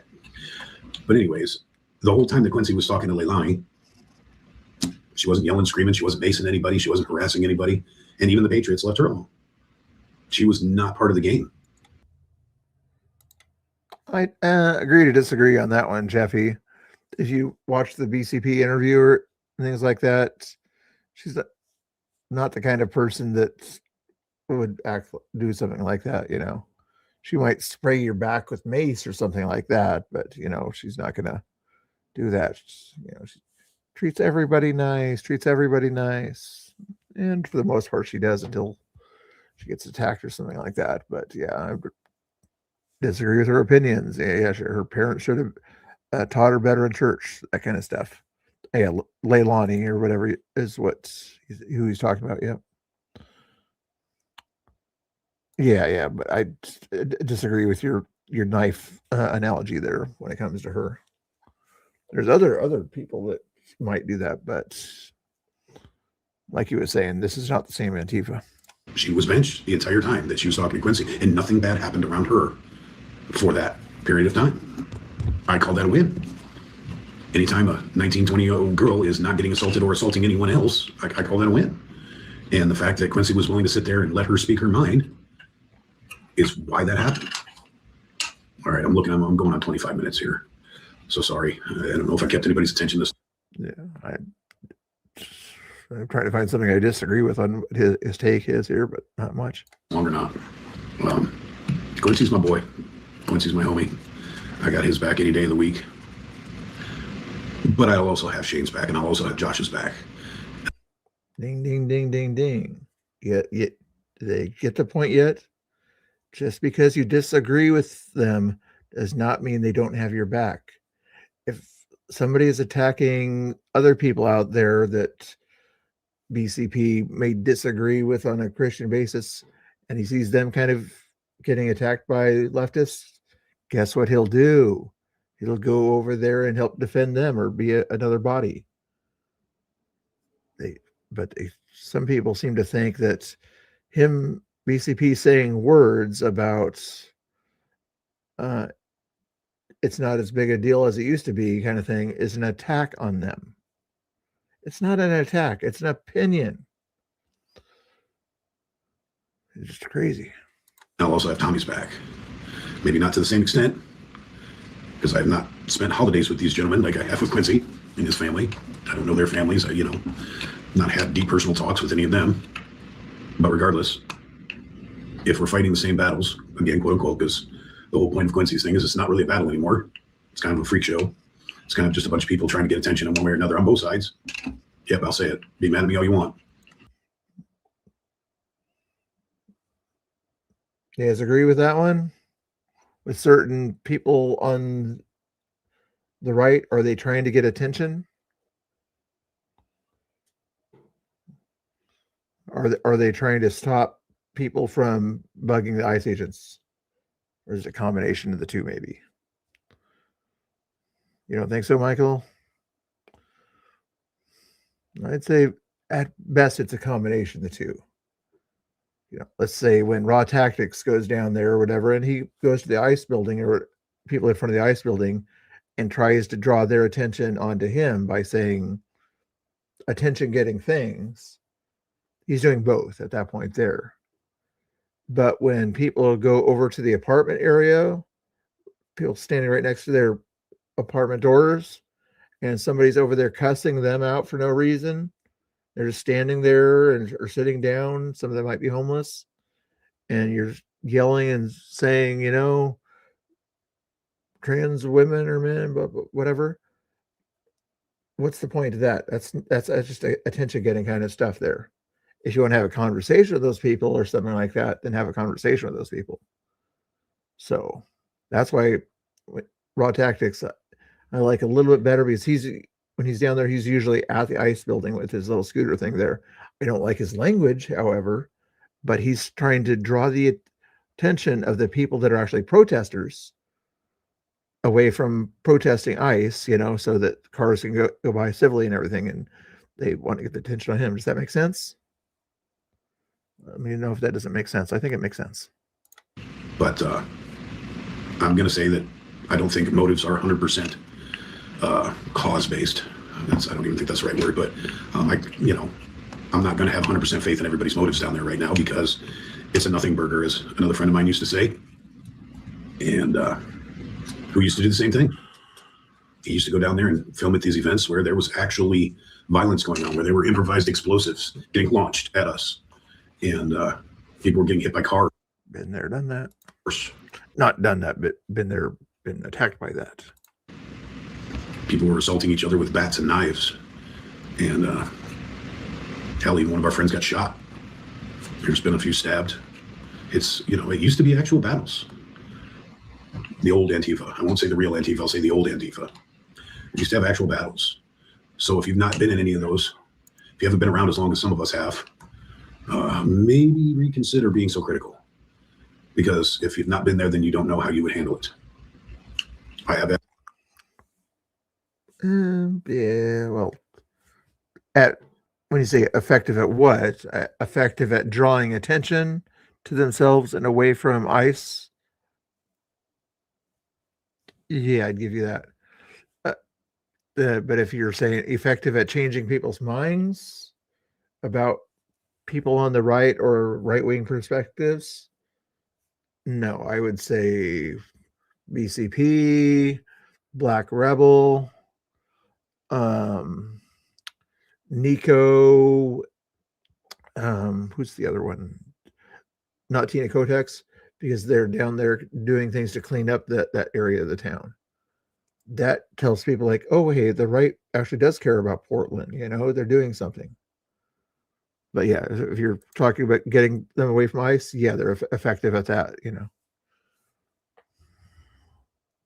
Admiration for anybody that handles it, whether I agree with their way. But except for last night, it hasn't been necessary hardly at all late in the past week or so to draw people's attention away from ICE. Just 2 or 3 people are not going to bug ICE agents from coming in or going out. You put 10 over there or something like that, then maybe, or something like that, then they'll bring out a few law enforcement to say, back up. Handling it or not. Don't punch right. We're all on the same side. And if we start fighting with each other, then we lose. That's the long and short of it. No man. Happy New Year. His heart before judging his tactics. Quincy has a good heart, just like I'm sure Tommy does. Just like I'm sure Shane does. So I've met these guys, but not had real conversations with them, so I don't know for sure. But I do know Quincy's heart. And I think if some of you critics knew his heart more, you would be a little less critical. Quincy, hopefully I'm going to tag you in this. Hopefully you'll see it. Love you, brother. You guys will see my sub count. This is a new channel. I wouldn't mind you give me some comments, give me some likes. If you haven't yet, then subscribe. Help me grow this little channel a little bit if you can. If you like what you heard, share it out or wait for the next one. If you didn't like it, leave me a comment saying you didn't like it. I'll take a negative comment. I'm okay with that. I'm a grown man. You're not going to hurt me on the internet. Anyhow, Patriot off. Anyway, there's the channel there in the description there, guys. And I pretty much kind of reacted while we were watching it there, but yeah, if you want, where's that comment there? One of these days I'll have to run this as the thing there where my basic rules here, I think it's pretty fair rules in the chat there.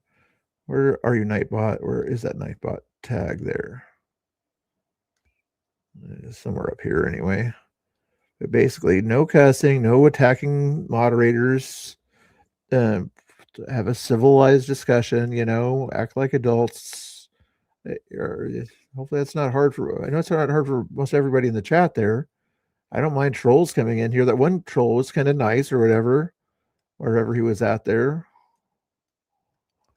If there's any other kind of Democrat trolls or whatever that want to come in and ask questions, they can if they want to. No problemo. But when you cuss, maybe you didn't know the rules or whatever, and somebody asks you to please not cuss, then, and you still keep cussing, then yeah, you might have consequences. I appreciate it, Sand Tiger. Thank you. You too.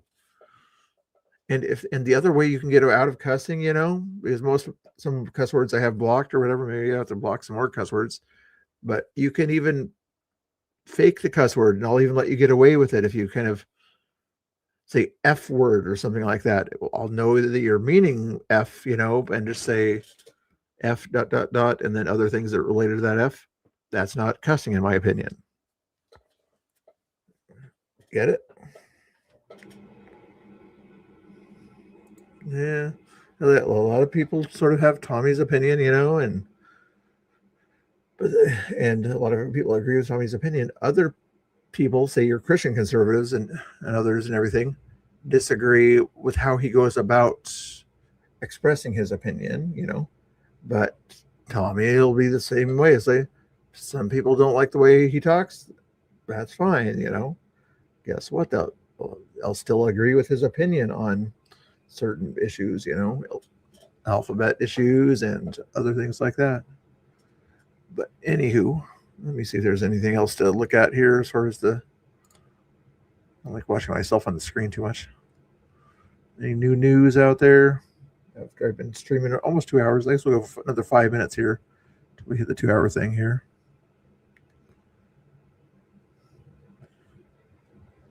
I'm a kind of a small fish, so I don't think people will kind of come at me or anything like that for stating my opinion about all the silly drama nonsense out there, but maybe I will.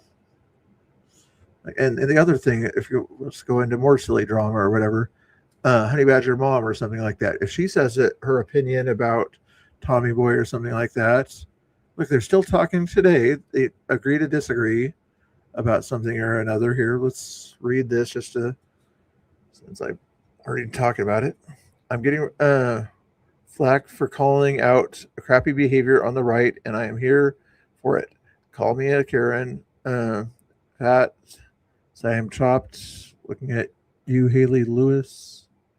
And call me bitter all you want. You guys are not just embarrassing, but also not helping anyone but yourselves, which is why some of you are capable of so much better.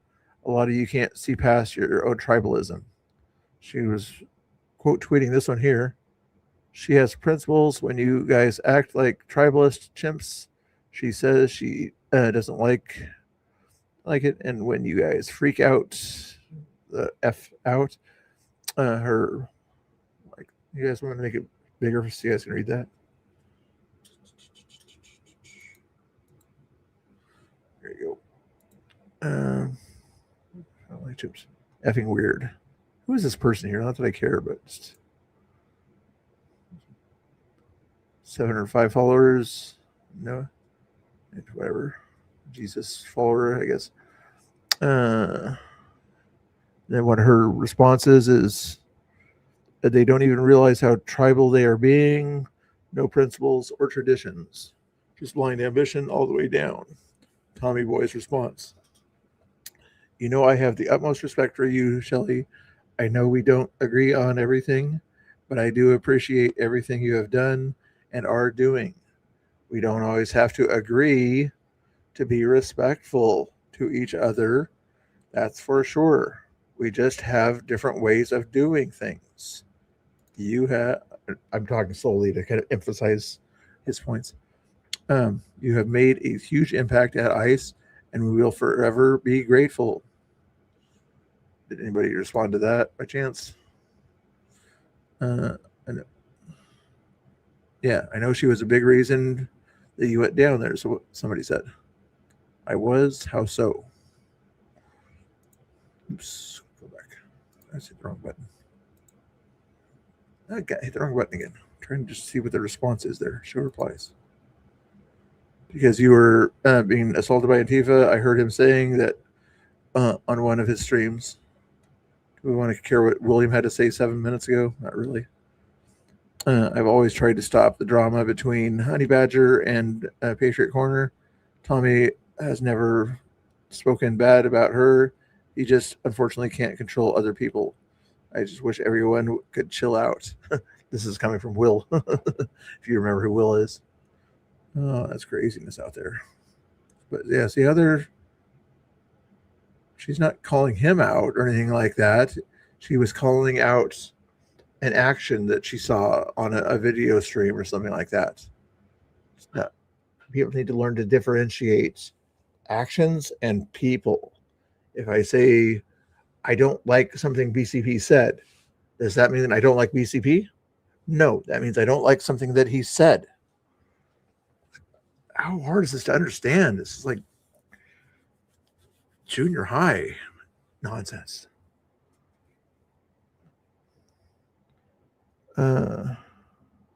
Tommy's yelling for a living. Yeah, I mean, but I think he wants to. At least he's been talking about, wanting when he gets his restrictions lifted, he wants to travel out somewhere else and do other things there. Problem is, other places outside of Oregon, they don't really want to hear the yelling, especially, you can go to blue cities or something like that, Pittsburgh and Philadelphia, they probably appreciate that. Boston, kind of places like that, they don't want the bad language there. But other places, they're like, you go to the Bible Belt and kind of talk like Tommy does. I don't think it's useful there. Does that, my comments that I just said about Tommy's language, does that mean I don't like Tommy? No, that means I don't think his, in my opinion, verbalizations would not be very successful in the Bible Belt.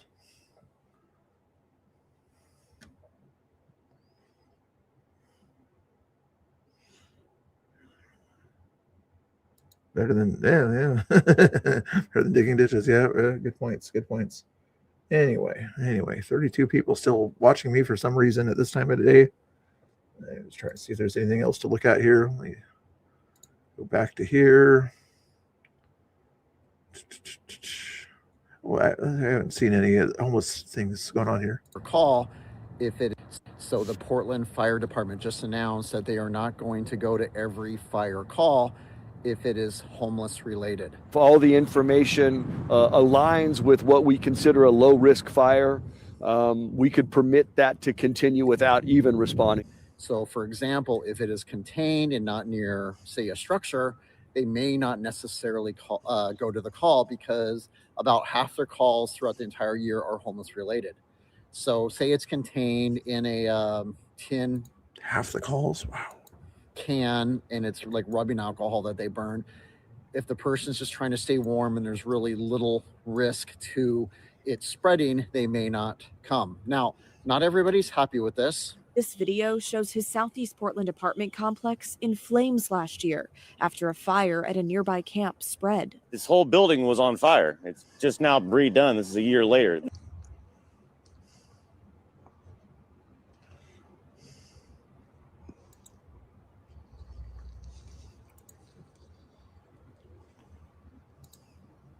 Ouch.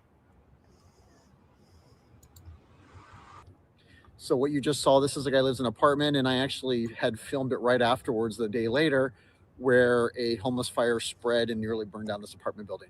So again, I understand the position of the fire department not wanting to go to every single fire call because it's what they spend most of their time doing. Just walking the streets, especially as it gets colder, every single block you're going to see fires.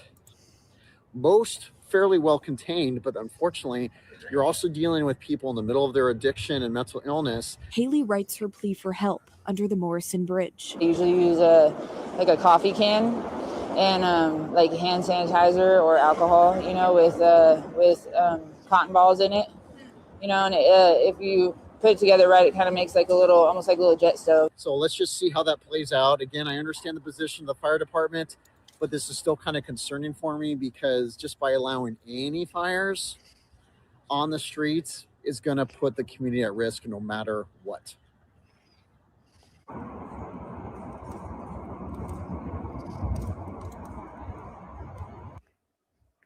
Good report So there. the Portland Fire Department just announced that they are not going to. Timber Chat, is that recent? Yes, it is.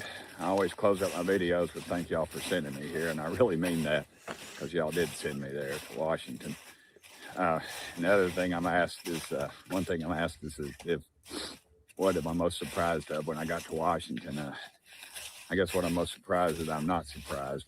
I knew I'd make some powerful enemies, and I made them pretty fast on both sides of the aisle. And people say, well, Bertie, what's the worst thing you got to do in D.C.? Well, the absolute worst thing I have to do is ask folks for money because it is tough. I do not come from money. My family are public educators. I have a degree in public education. It's just tough. Y'all know my story. But anyway, that's what I guess I'm doing here is asking y'all for your support. And it's every bit as appreciated. I'll get somebody, occasionally I'll get $5 or $10 and a check. And they'll have a Bible verse in there, and that means more to me than anything.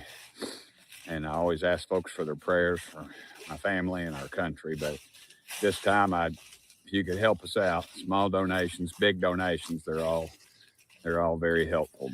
Anybody in the country can give to our campaign. It's our campaign. You know, some mornings I'll wake up or go to bed at night and I think, man, this is it. I'm not going to do this anymore. And then I think, no, let's do it again.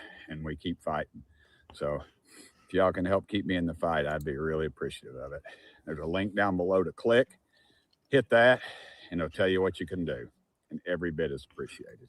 And as always, thank y'all for sending me here. Good. Hey, everybody, Tim Burchett.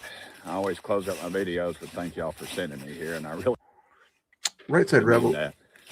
Right Side Rebel's got another video here. Let's see if it shows up there or not. It's not going to show up there. But she was in Roseburg and talking to some homeless people out there. So let's stay on that issue there. Right, so not over here. Right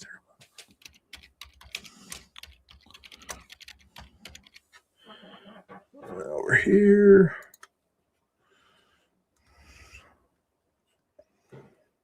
This one here. We don't have any help, man. The cops arrest us for being homeless. They say, hey, you guys have nowhere to be homeless. But if you're going to be homeless, then you come out here, and this is what you get. You get 300-400 tents and like a 2 football period. You know what I mean? And this is not just the only encampment. You know, I see people at Stewart Parkway. I see people at parks. I see people at the baseball fields. It's pretty bad. I mean, I just stopped my homegirl's tent from catching on fire. Recoup all her loss. She just lost. Oh, this must have been that right after that fire, or when we started the stream or whatever. There's a video of her seeing a fire start. A bunch of stuff.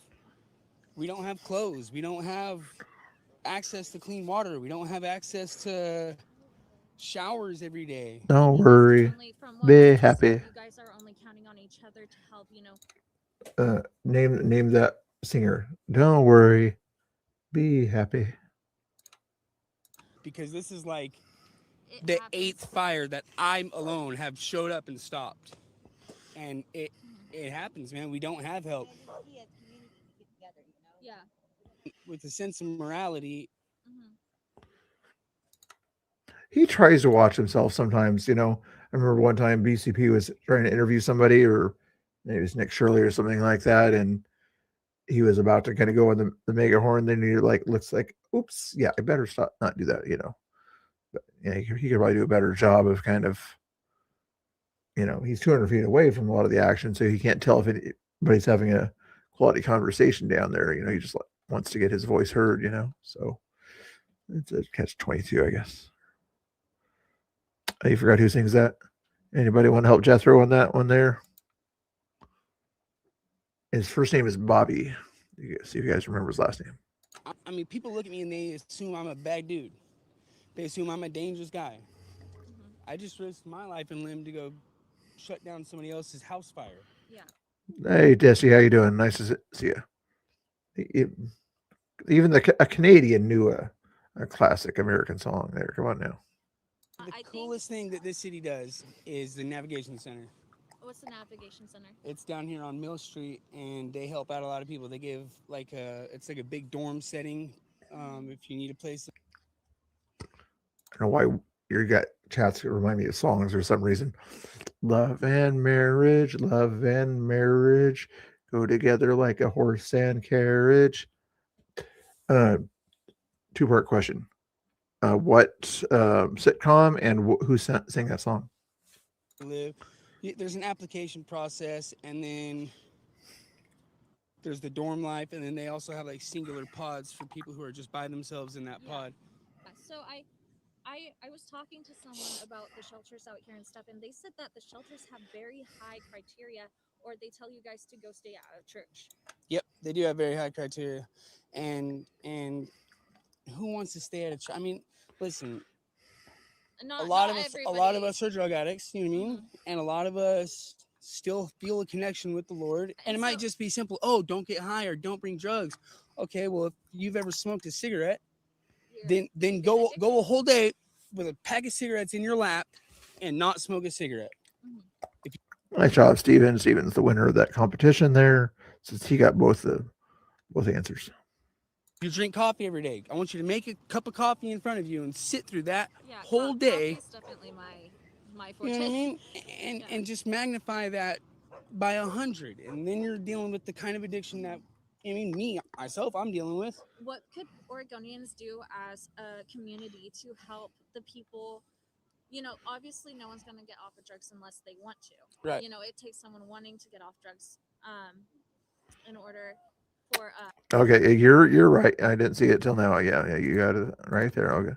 Okay, Testy. I know you Canadians. You know, you always got to take credit for everything there. Come on now. That to happen, but it seems like the dogs are like, you know, they're doing good out here. The dogs. I know a lot of people get like, you know, feel bad for the. I know a lot of people feel bad for. Why would Tommy need to be in here? I'm not even talking about Tommy on the screen here. We're talking about a homeless situation in Roseburg, Oregon. But I didn't say anything bad about Tommy. Tommy would probably agree with me. So that he has said on his stream that he probably cusses too much, and that he could sort of calm himself down and things like that. He said that. So why does Tommy is Tommy Boy, the person at the Portland Ice building that kind of is not a big fan of Antifa. But anyway, I'm not bad mouthing him, Jeffy.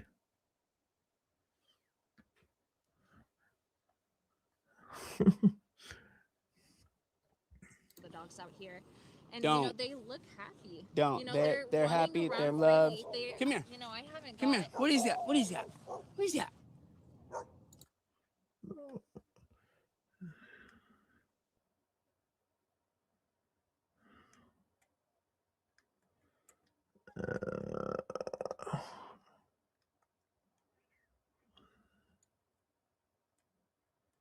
I didn't see anybody saying anything bad about Tommy, but anyway. You want that shit? Get that shit. Oh, so close. They look happy. You know, they're running around here free. They don't look. People that I'm not sure if you're talking about the people who watch too much TV that knew that Married the Children thing or something like that. I wouldn't call them brainiacs. I'd call them that people that watch too much TV. No. Listen, a lot of the times, if we don't have food ourselves, we'll make sure our dogs do. Yeah. We're on the same scale of Portland. We're just in a smaller town. Yeah, smaller. Listen, it's not the homeless people that are the problem. It's the problems that the homeless people have. I can't go home because of my addiction. I just got out of prison. I can't get a job. Look at my face. Like, I'm antisocial. It's the problems I have. It's not me that's the problem. I'm not out here hurting people or predatorizing children or making anybody feel unsafe or stealing cars or any of that, right? I don't need somebody to look at me and think, oh man, stay away from him. Or I would love somebody to look at me and pray for me and be like, hey man, what do you need? How can I help you? These are the avenues I'm willing to travel down with you. That's what I need. That's what anybody out here needs. And guess what, Deez?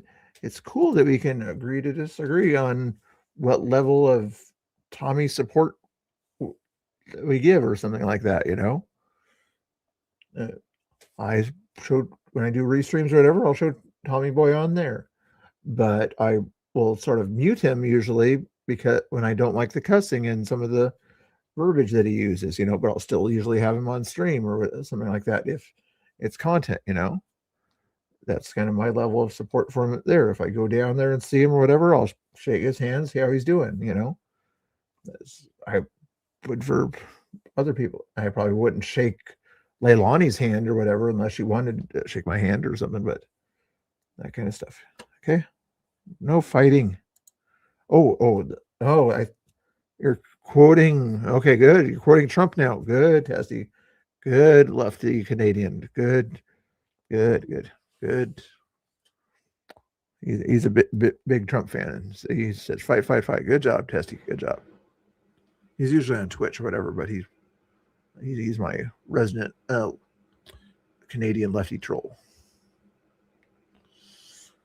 Anyway, is there anything else worth looking at here? I told myself I was going to end it 15 minutes ago. I'm still going here.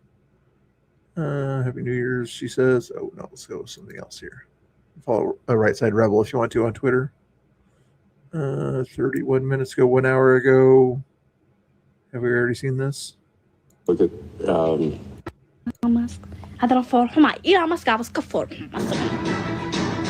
when people say like this is fake, I'm like actually, well, let's look at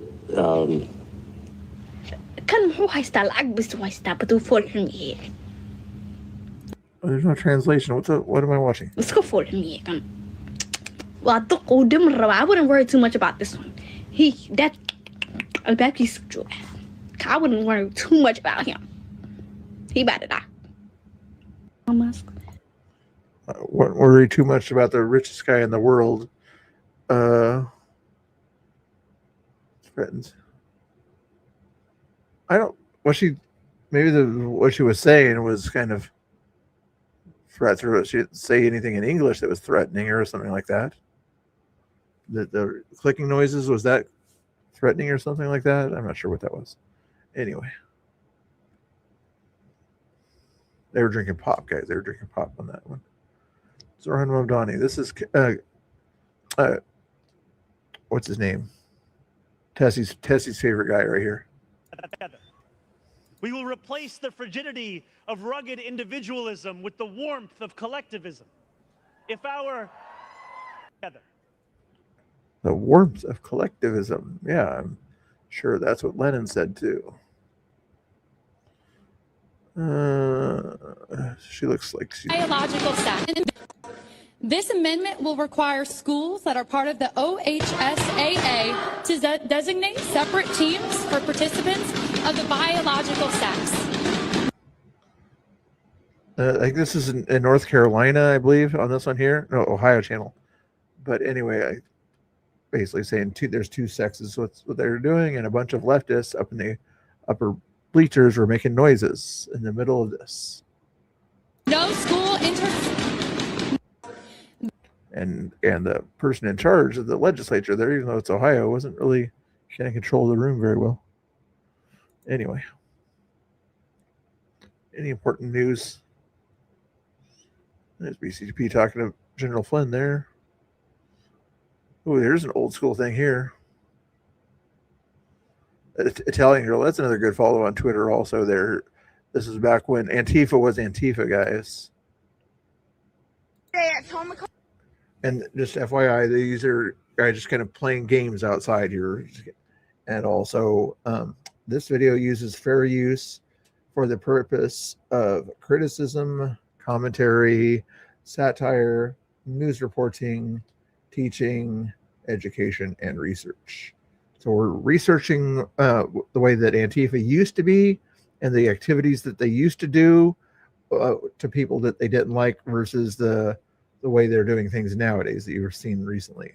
This is the way they used to be back in 2020, 2021, back in the mandate era anyway. This is the way they used to treat people that they disrespected. Park, and we're all standing around before the event even started, and all of a sudden their chant starts going. You see the throws? They're just throwing little prizes, you know. That's all the Antifa is doing. There's prizes that explode, you know. That's all they're throwing there, in case you guys are wondering what these things that these black blockers here are doing. They're throwing prizes, right? A firework! At Waterfront Park, also one of the prettier places in Portland. My 5 kids, they throw a firework. This woman sees something coming, and she put it in front of my kid's face. She's got Christian behavior. I'm not sure where. This is a Christian event that was going on here. This is people that were attacking a Christian event that you're talking about. This event here.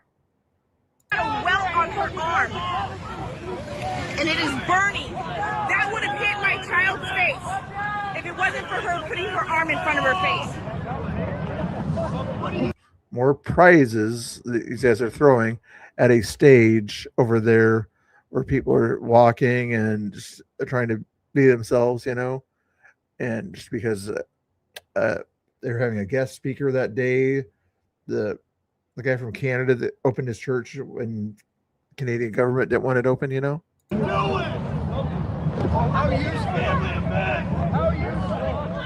down here to stand together as brothers and sisters. We're not down here to seek violence against anybody. Yeah, I'm sure that's just nice little friendly spray there that they're doing right there for no reason. There was nothing that they were doing there. They weren't trying to walk by them or anything like that, but they get up and sprayed on for no reason at that point there. Stuff that happens in Portland nowadays or something like that. Somebody says the wrong thing and they get sprayed at, you know, for some reason. These guys back then, they didn't need even a reason like that to want to spray people they didn't like. And then they continued to spray pepper, gas, and throw rocks and eggs. They come in dressed in all black, fully equipped to threaten our lives. We didn't bring weapons. They did. So attack all the children.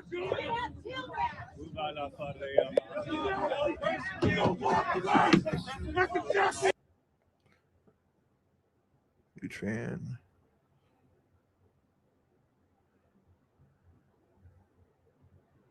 Don't, Claw Dog. I know you. No name calling. Hey, Tommy boy, what's going on? Hey, did somebody invite you or something like that? We were talking about you a little while ago, and somebody said, well, maybe Tommy boy should be here or something like that to answer something like that somebody said in the chat. Anyway, this was from 2021, I believe. Back at Crazy talked to BCP about some details, but this I wish I could remember the guy's name that was over there. Canadian pastor that opened his church during the mandate times, and he got arrested and written up, and all sorts of stuff was going on there. Pretty popular event in Canada. I got a lefty Canadian in the chat. You might remember his name. Pulaski, Arthur Pulaski. But anyway, and he was going to do a talking to people in Portland, and they wanted everybody to make sure they did their 6-foot distance. Remember back then, everybody had to wear a mask because, you know, got to wear a mask on a hot summer day, you know. Oh my God! Are you? And so, Tommy boy, let's ask Tommy boy if he agrees with this. Are these the same Antifa that you see down there? Are these the same kind of Antifa that you saw down there? Smoky Pipe knows what it's talking about there. Yeah. I was there. I filmed that. Yeah. But anyway, different kind of Antifa. Yes, they both act bad. Yeah, see, if anybody agrees, Tommy agrees that different level of Antifa. Okay, so if BCP says it, don't attack him for it. Tommy agrees with him. Thanks for watching, Tommy, too. Oh my goodness. Oh boy. If you want to or whatever, I don't know if you have StreamYard or whatever, but if you wanted to put your 2 cents, did you watch that video the Angry Oregonian did on Agree to Disagree, basically? It's a good video. BCP retweeted it. But anyway, part of this video is BCP's wife. I don't know if you ever talked to her, but she was out in front of City Hall a day or two after this happened, calling out Antifa in front of the city council area. We can't peacefully assemble in a park. Yeah. See, again, no reason to do that kind of stuff. Usually, even outside ICE, people have a reason to do the things that they do or something like that, left and right, they think they have a reason, if Tommy Boy says something offensive to someone, they feel they have a reason to touch his stuff and things like that. Here, all these people are doing is setting up a stage, and that Antifa would knock down their stuff and act like this. They weren't doing anything directly to them or anything like that, not even saying anything there. They did. This was 10 minutes before the event was supposed to start.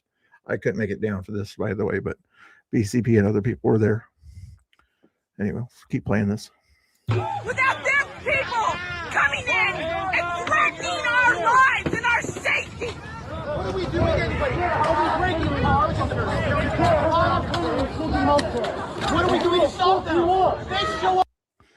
And when Tommy says OGs here, okay, he's not saying that we're old boomers, okay? He's just saying that we've been around Antifa and things like that, okay? OGs does not necessarily mean old, okay? Just because I have little gray hairs here and there. I think Tommy Boy probably has some gray hairs hiding somewhere too. But I'm not being mean to Tommy by saying that he might have some gray hairs, okay?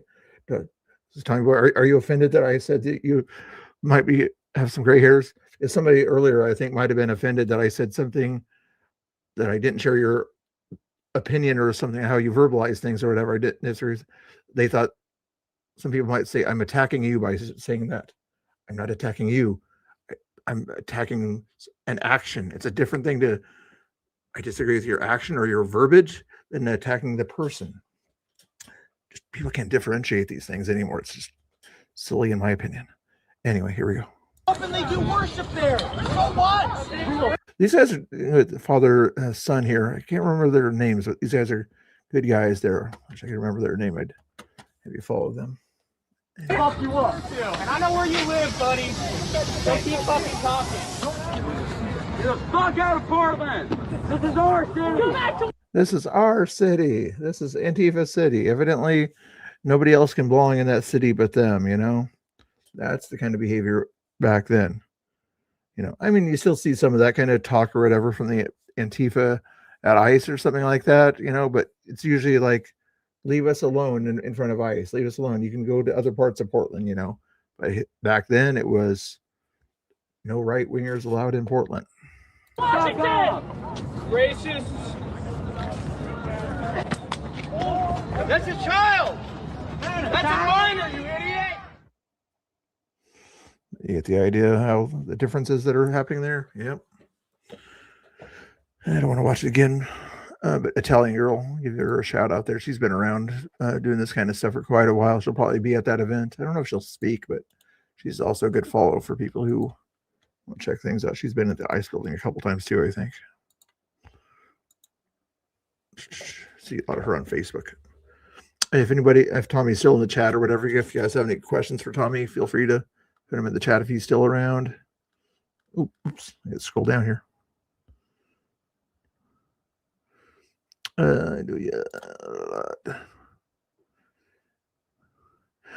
Back for a second. Is it true, Tommy? It's just if you don't mind answering this one. When BCP said something to you about cussing or something like that, somebody put in the chat earlier.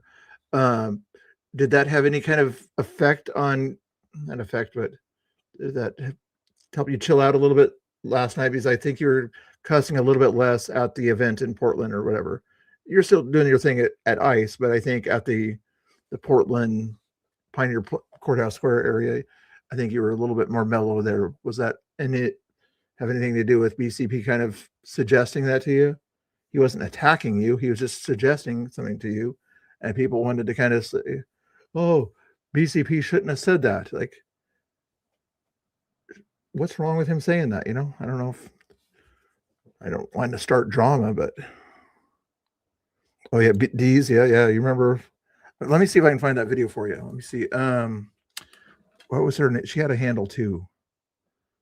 Oh, maybe it's on this one here. I'm sure it's on BCP's website there, but she did a great job there also. And you'll see Dustin, aka Mini Tifa, also. I don't see it there. What was your wife's handle? Let's do this. Portland woman calling out Antifa. Maybe. I want the newer stuff. No, I want the older stuff. It didn't show up. I just tried to find it there. What did you think about that fight last night, guys? Whoever that guy was, nobody knew who the guy was that got into that little scruffle the other day, but I don't think it was very good. But 2021, just gonna put the year, maybe it'll help out. Nope, not too much there. I don't think it's gonna work, but BCP's wife speech.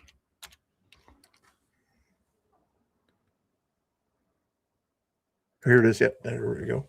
Nico had it. Is that something we can tolerate? No.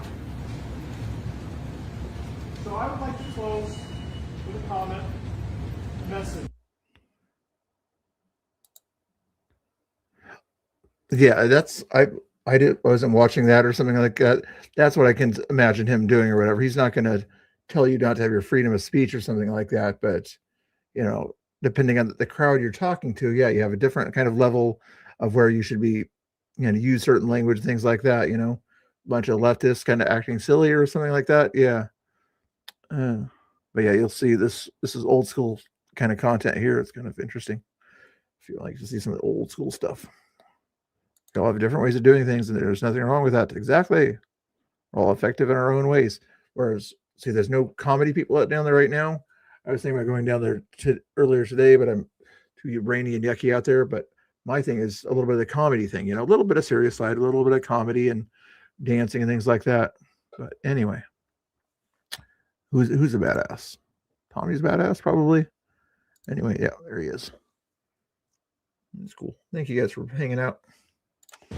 We have to do everything we can. White supremacy is not the problem. Boys were not the problem. Antifa, Black Bloc are the ones who threw bombs, mortars, and pepper spray at me and my children. My baby girl, 8 years old, nearly was hit in the face. Put a 1 in the chat if you guys have seen this before. With an explosive by white people dressed up in all black, attacking me and my family. It is not the Proud Boys. And you, the city of Portland, and everybody who supports them needs to know this. My black children were almost hit with bombs and mortars. My 9-year-old son was drenched in pepper gas thrown by Antifa. Boy, if Black Lives Matter to you, you better back up. You guys want to hear that again? You got to hear that twice. Boy, if Black Lives Matter to you, you better back up. He's deaf, Gene. He was yelling and screaming from over there when she was getting in his face. Yeah, he's probably deaf, but you know, it's No, yes, they are part of the problem. Yes, they are part of the problem. But you know what? You, and you are the problem. Every single local news station denied my story. You rejected it in favor of one man with an airsoft gun. No press were present that day. The event hadn't even started yet. We were shaking hands, saying our hellos, smiling at each other, having fun. And Black Lung Antifa marched in, screaming, "Hail," chanting, "Hail Satan," and screaming, "Where's your God now?" Okay, it's on. See, just like in my chat here, I let people have different opinions, things like that, as long as they don't cuss and things like that there. Or like Jeffy here or something like that here, he's even a moderator, he can have that opinion. You know, I say it's her kid, her she can yell as she wants her. If I would disagree or something like that, if she was giving her kids inappropriate drugs or something like that for their diet or something like that, that would be bad, you know. But this kind of stuff is just making her opinion known. She didn't have anybody else to kind of leave her kids with. Having her kids up there kind of helps kind of draw home to make the point a little bit more vividly. Get the idea? Yeah. On video, and you were probably there. I may have been. Antifa Yeah. doesn't Did you? Typical Portland resident. I may have been. That is the problem in this city. They beat and terrorize an Asian gay man who still has to fear for his life, who still hides from them.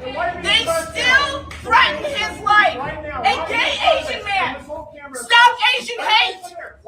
Stop black hate. The boys were invented because Antifa was the one who was terrorizing us.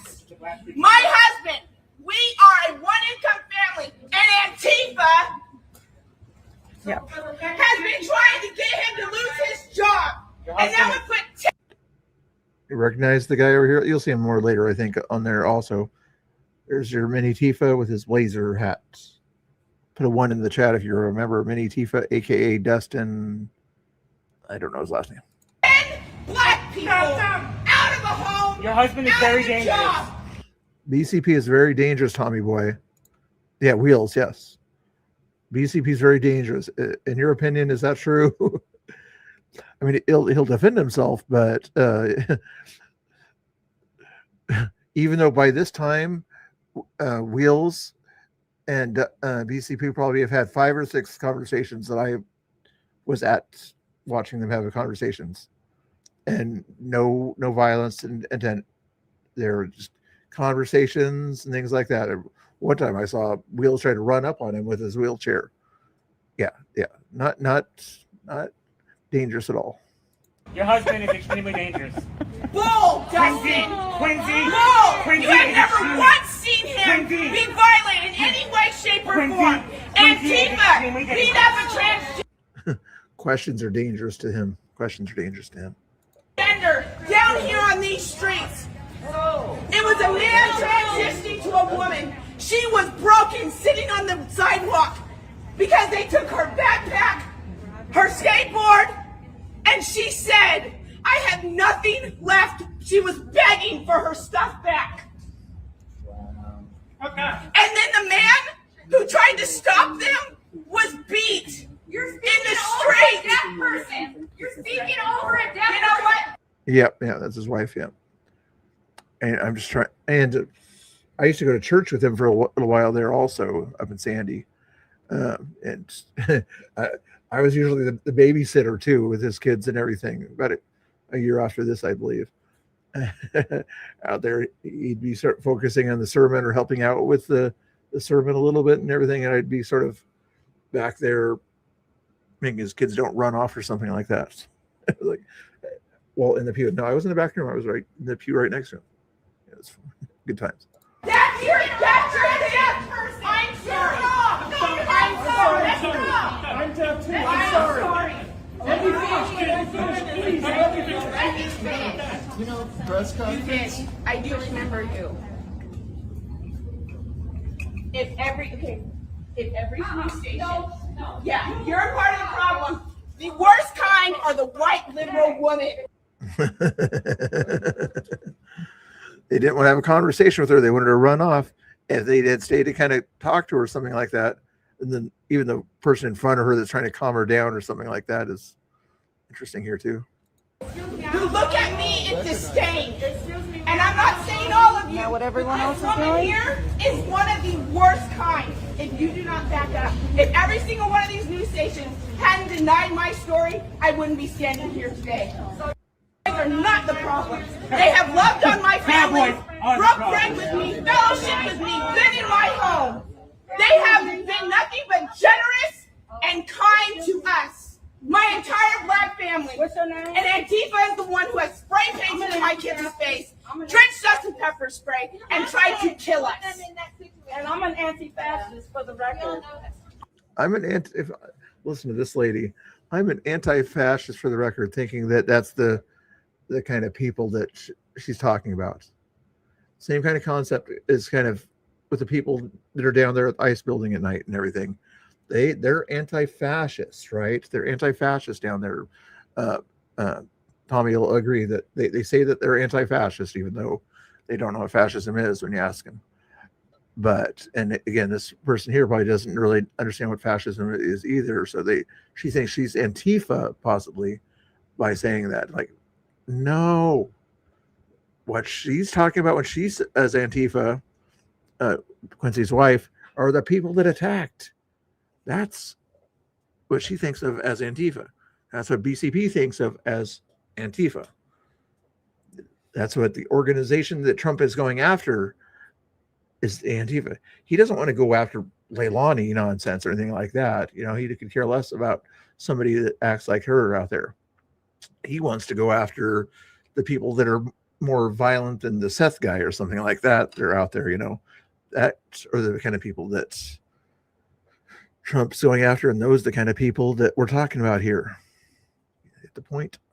Either you're a fascist or anti-fascist. Aren't we all? There's no two ways around it. Thanks, Dustin, for the output there. Okay, and what the problem is the news will, and all of these people will not stop with the Proud Boys.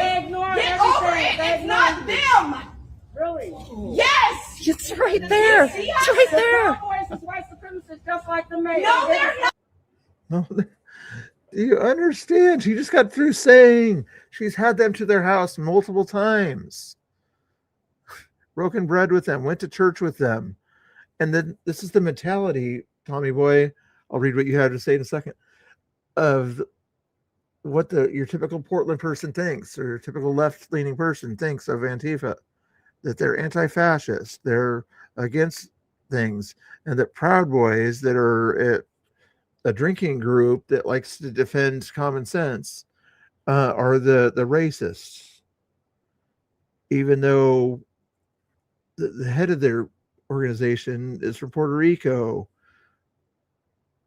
and the more well-known people from their organization are African American. Oh my goodness. Anyway, this is why I don't let my wife come to ICE with me, because if they disrespect my wife, I will. I gotcha. Yeah, I can definitely understand that. Yeah, that's a good way to say it. Yep. Ding ding ding. Drop the mic on that one. But yeah, and I would imagine Quincy's wife, if she didn't have 5 or 6 kids, 6 kids, I think, to take care of or something like that, then she wouldn't mind being down there. And no, Tommy Boy's not gonna take offense to this, I don't think. But Quincy's, because of his background and dealing with Antifa and that kind of stuff, if somebody said something to his wife or something like that down there, he wouldn't sort of be too emotional. If somebody had, physically done something to his wife or something like that, then yeah, that's when things might get crazy. But that makes sense. Okay. Once in a while it makes sense. I don't know how often though. working together. Can I finish, please? Be nice. Black Lives Matter, guys. Black Lives Matter. Come on, let the black lady finish. Come on now. But it's only black liberal people that deserve the attention, right? They're all working together. Democrat black voters matter. How can I have a conversation with you if you need some support? Because we do have a legal clinic and we do have a... You'll have your voice when it's your turn. No, but I don't I'm even in the know. middle of my speech. One more thing before I step away. Mike Schmidt was not prosecuting them last year when they were being arrested. Sexual offenders like Andrew J. Simmons should not even have... Yeah, that's my point there. Sometimes I have to kind of reemphasize it's what they call themselves. That's not what they actually are, but that's what they call themselves so that they can look like the good guys. Just like the Affordable Care Act, they say one thing, but it means another thing. Typical Democrat behavior. Been in the vicinity of children as he is a registered sex offender. Mike Schmidt is white supremacy, and he is dangerous, just like Antifa. Get it right. No problem. Thanks for popping in, Tommy Boy. I appreciate it. Feel free to follow me on Twitter. You already followed me on Twitter. Never mind. Nice to see you on Rumble. I'm not going on Rumble right now, but I do have a Rumble out there also. Have a good one. Everybody say bye to Tommy. Thanks for popping in. I appreciate it. Have a good time. Are we going to see you out there tonight, Tommy? Probably. We might see you out there. Anyway, thanks for clearing the air for people who wanted the air cleared. Actually, after I'm done, I need to clear the air in the restroom, but that's another story. And for the record, either you're anti-vax, my husband is. Here comes the Dustin situation here when she walks by Dustin. Your husband is dangerous. No, he's not. Look at the kids looking at him. The kids are taller than he is at that point there. I get back in the COVID days right there. You are. Your husband's dangerous. Imagine crumbling under the pressure of Snickers. And if anybody remembers, the reference she made to stickers was people thought he was an FBI informant, so they put stickers saying that Dustin's an FBI informant, and he had a video of himself yelling and screaming like, "I'm not an informant. I'm not an informant." I never saw that video though. Something like that. You guys cow tipping or something? I don't know what you're doing. Anyway, how long have I been gone here? 2 hours and 45 minutes. You guys have kept me here. I don't like to leave when I have 38 people watching though. So, but I haven't made a song though. I'll give you a song to listen to. Here's the Mr. Bill song here. Tommy, you got to do this AI stuff. Actually, you'd probably do some of the AI stuff, even though you're watching a movie with your wife. Make a song on Suno that's kind of free there for the most part, and then you can sort of play your song, out there. You can use cuss words or not, if it's up to you. And we're gonna do a song here, and let's play it out there. But we'll talk about Antifa. Sometimes I bring out a character called Bill Tifa, or a neighbor of mine dresses up in black, hangs around with these Antifa types or whatever. Kind of a silly guy. But this song is called Bill Tifa's Big Mistake. Bill Tifa's jokes fade in. Start it again. Bill Tifa stands in the corner all loud, thinks his brain's a lightning cloud, but it's a drizzle, a faint little sound. He's sinking in the quicksand ground. Mr. Bill rolls in with his steady stride, common sense as his trusted guide. No need to yell, no need to fight. Bill Tifa's jokes fade in the night. Bill Tifa's wrong every time he tries. His punchlines fall, his logic dies. Mr. Bill stands tall like a mountain wide. Bill Tifa runs, but he can't hide. Radical dreams built on shaky floors. Bill Tifa's knocking on closed doors. Says he's a rebel, says he's the man, but his blueprint's just a crumpled plan. Mr. Bill smiles calm as a stream. Reality sharper than Bill Tifa's scheme. Dad jokes crumble like brittle seams. Truth always beats a half-baked dream. Oh, Bill Tifa, you can't outwit. Your arguments twist, but they never fit. Jokes that flop, beliefs that split. Mr. Bill's wisdom, it's the ultimate hit.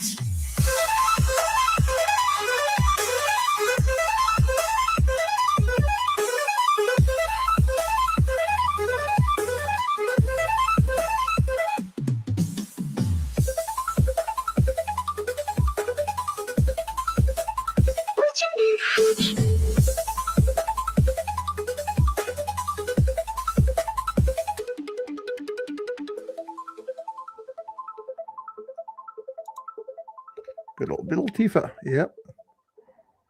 All right. Hey guys, it's another version of that, but we'll play that one later. What's Jeffy? Do you have any other issues or something like that? I've been watching all the chat very much, but are you mad at me or anything like that, Jeffy? Let's get everybody get out their bad feelings or whatever. Go ahead. Anybody mad at me or other people in the chat, or can we just kind of agree to disagree and go about chatting it up at normal stuff? I've been assaulted. Feel like I've been assaulted. What did we say that made you feel like you were assaulted?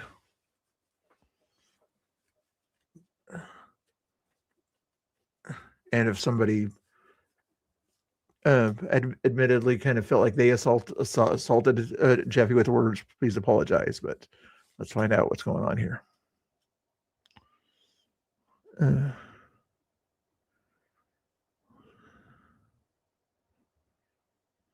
If you have an opinion against anybody else, they all get upset.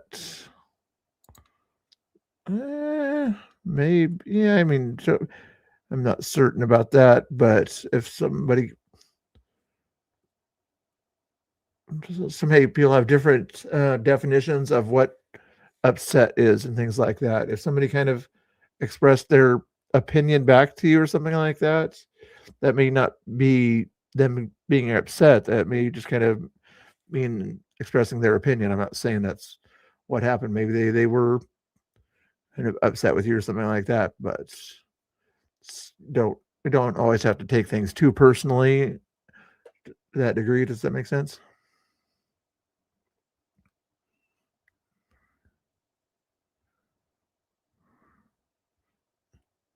"40 channels. Mod Snooks is a mod in like 5 or 6 that I know of. I don't know. And usually when the only time I really need more than one mod, if even that, is when I'm out and about in Portland or something like that. I can usually handle, except when that one guy came in here and did the N-word on the thing or whatever. I appreciate the mod that cleared that mess up there, but for the most part, I don't need more than too many mods to do things. Unless I do a drama stream or whatever, like I evidently did today, then it gets a little bit crazy. So it was nice to have a few mods out there. Tag trolls. Yeah, she keeps an eye on the trolls, but she also knows that I kind of like to mess with some of the trolls once in a while and things like that when I see them pop in there. Any other trolls in that chat there of the 30 people that are watching? Any Democrat or anti-Trump or TDS trolls or anything like that? Raise your hand if you're a TDS troll or something like that. Just to let out your feelings. This is the let out your feelings time of the show. It's just like Dustin needs to let out his frustrations into his mask there, this coping time. Yeah. And her opinions. Maybe it's that, Kazion. I'm not sure that I could go back up there and see if you're the other person that was talking to him, but and at the same time, just talk respectfully or something like that. If somebody has kind of a different level of what they think is annoying to you or something like that, then just try to tone it down or something like that if you can. I'm not asking you to censor yourself, but if somebody, I'm going to say the wrong words here, seems like softer than you, if you know what I mean, but not trying to say they're soft. But at that one, they just kind of need to kind of tone it. You kind of tone down your interaction, be a little bit nicer in how you express your opinion to them or something like that. If you can, I appreciate it, but I know you probably didn't say anything mean or anything like that. Is that a nice way to say it? Number one by my name.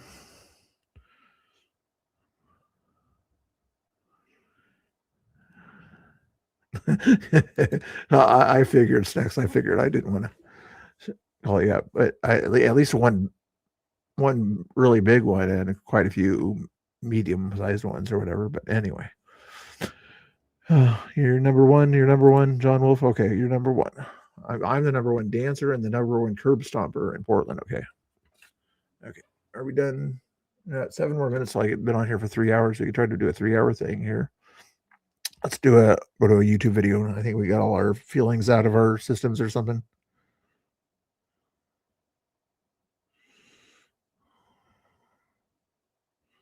Yeah. I like the way you're saying that, Kezian. Yeah. We're all fans of Tommy Boy's opinions, at least the right wingers. The trolls aren't or whatever, but we're not worried about those guys right now. And we're fans of stuff that Donald Trump does. I don't think we're all going to agree with 100% of what Tommy Boy and Trump does all the time. I know I'm not. Okay. Can we agree on those basic tenets there? We agree with Tommy Boy's passion. We agree with a lot of the things. We voted for Donald Trump versus the other option, of course. But we don't always have to agree with every single thing they do. Okay? Can we agree on those simple things? Doesn't matter. We agree to disagree is what I'm trying to say in a weird way to say it. But anywho, let's see if I can find this YouTube video I was looking for here. Oh, get up here. Other thing has happened. Watch later. Thanks for doing the reaction streams and things like that once in a while here. These watch later things here. See if I can find a short one here. Oh, I already watched that one, so I can get rid of that one. Is there another video I wanted to watch that was shorter? I wonder if I can just watch this little NASA thing here.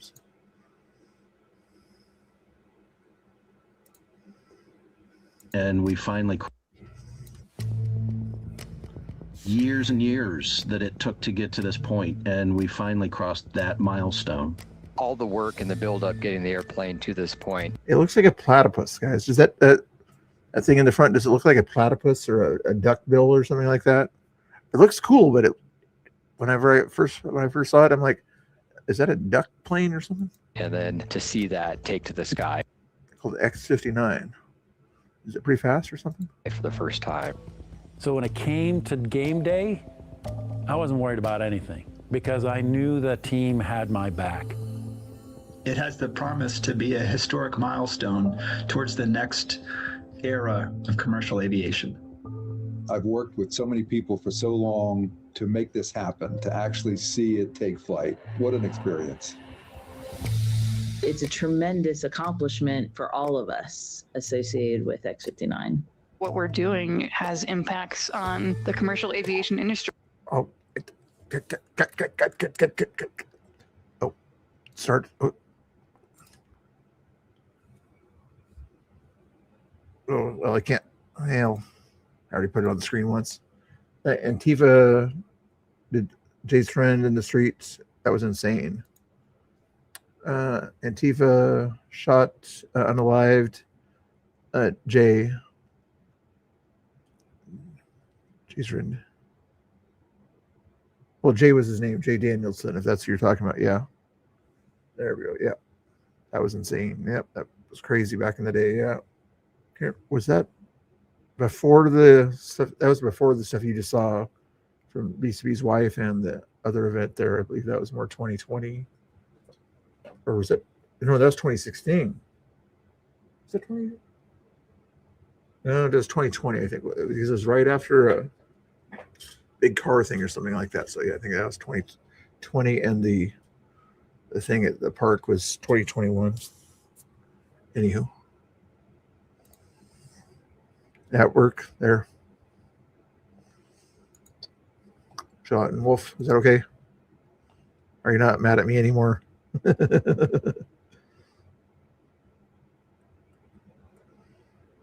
No, there. Okay. Don't want anybody to be mad at me for saying the wrong thing or not putting something out. You're welcome, DUDs. Thank you so much. And has the opportunity to revolutionize commercial air travel. To go prove a concept that at one point people doubted could be done. Pretty exciting. I never would have guessed when I was 16 years old and I wanted to be a test pilot that I'd ever have the opportunity to do a first flight, let alone a first flight on an X-plane.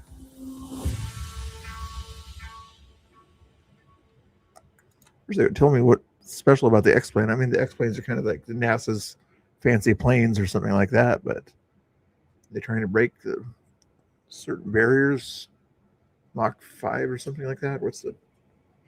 Anywho. With that one there. Okay, I almost made it to 3 hours here. Let's see here.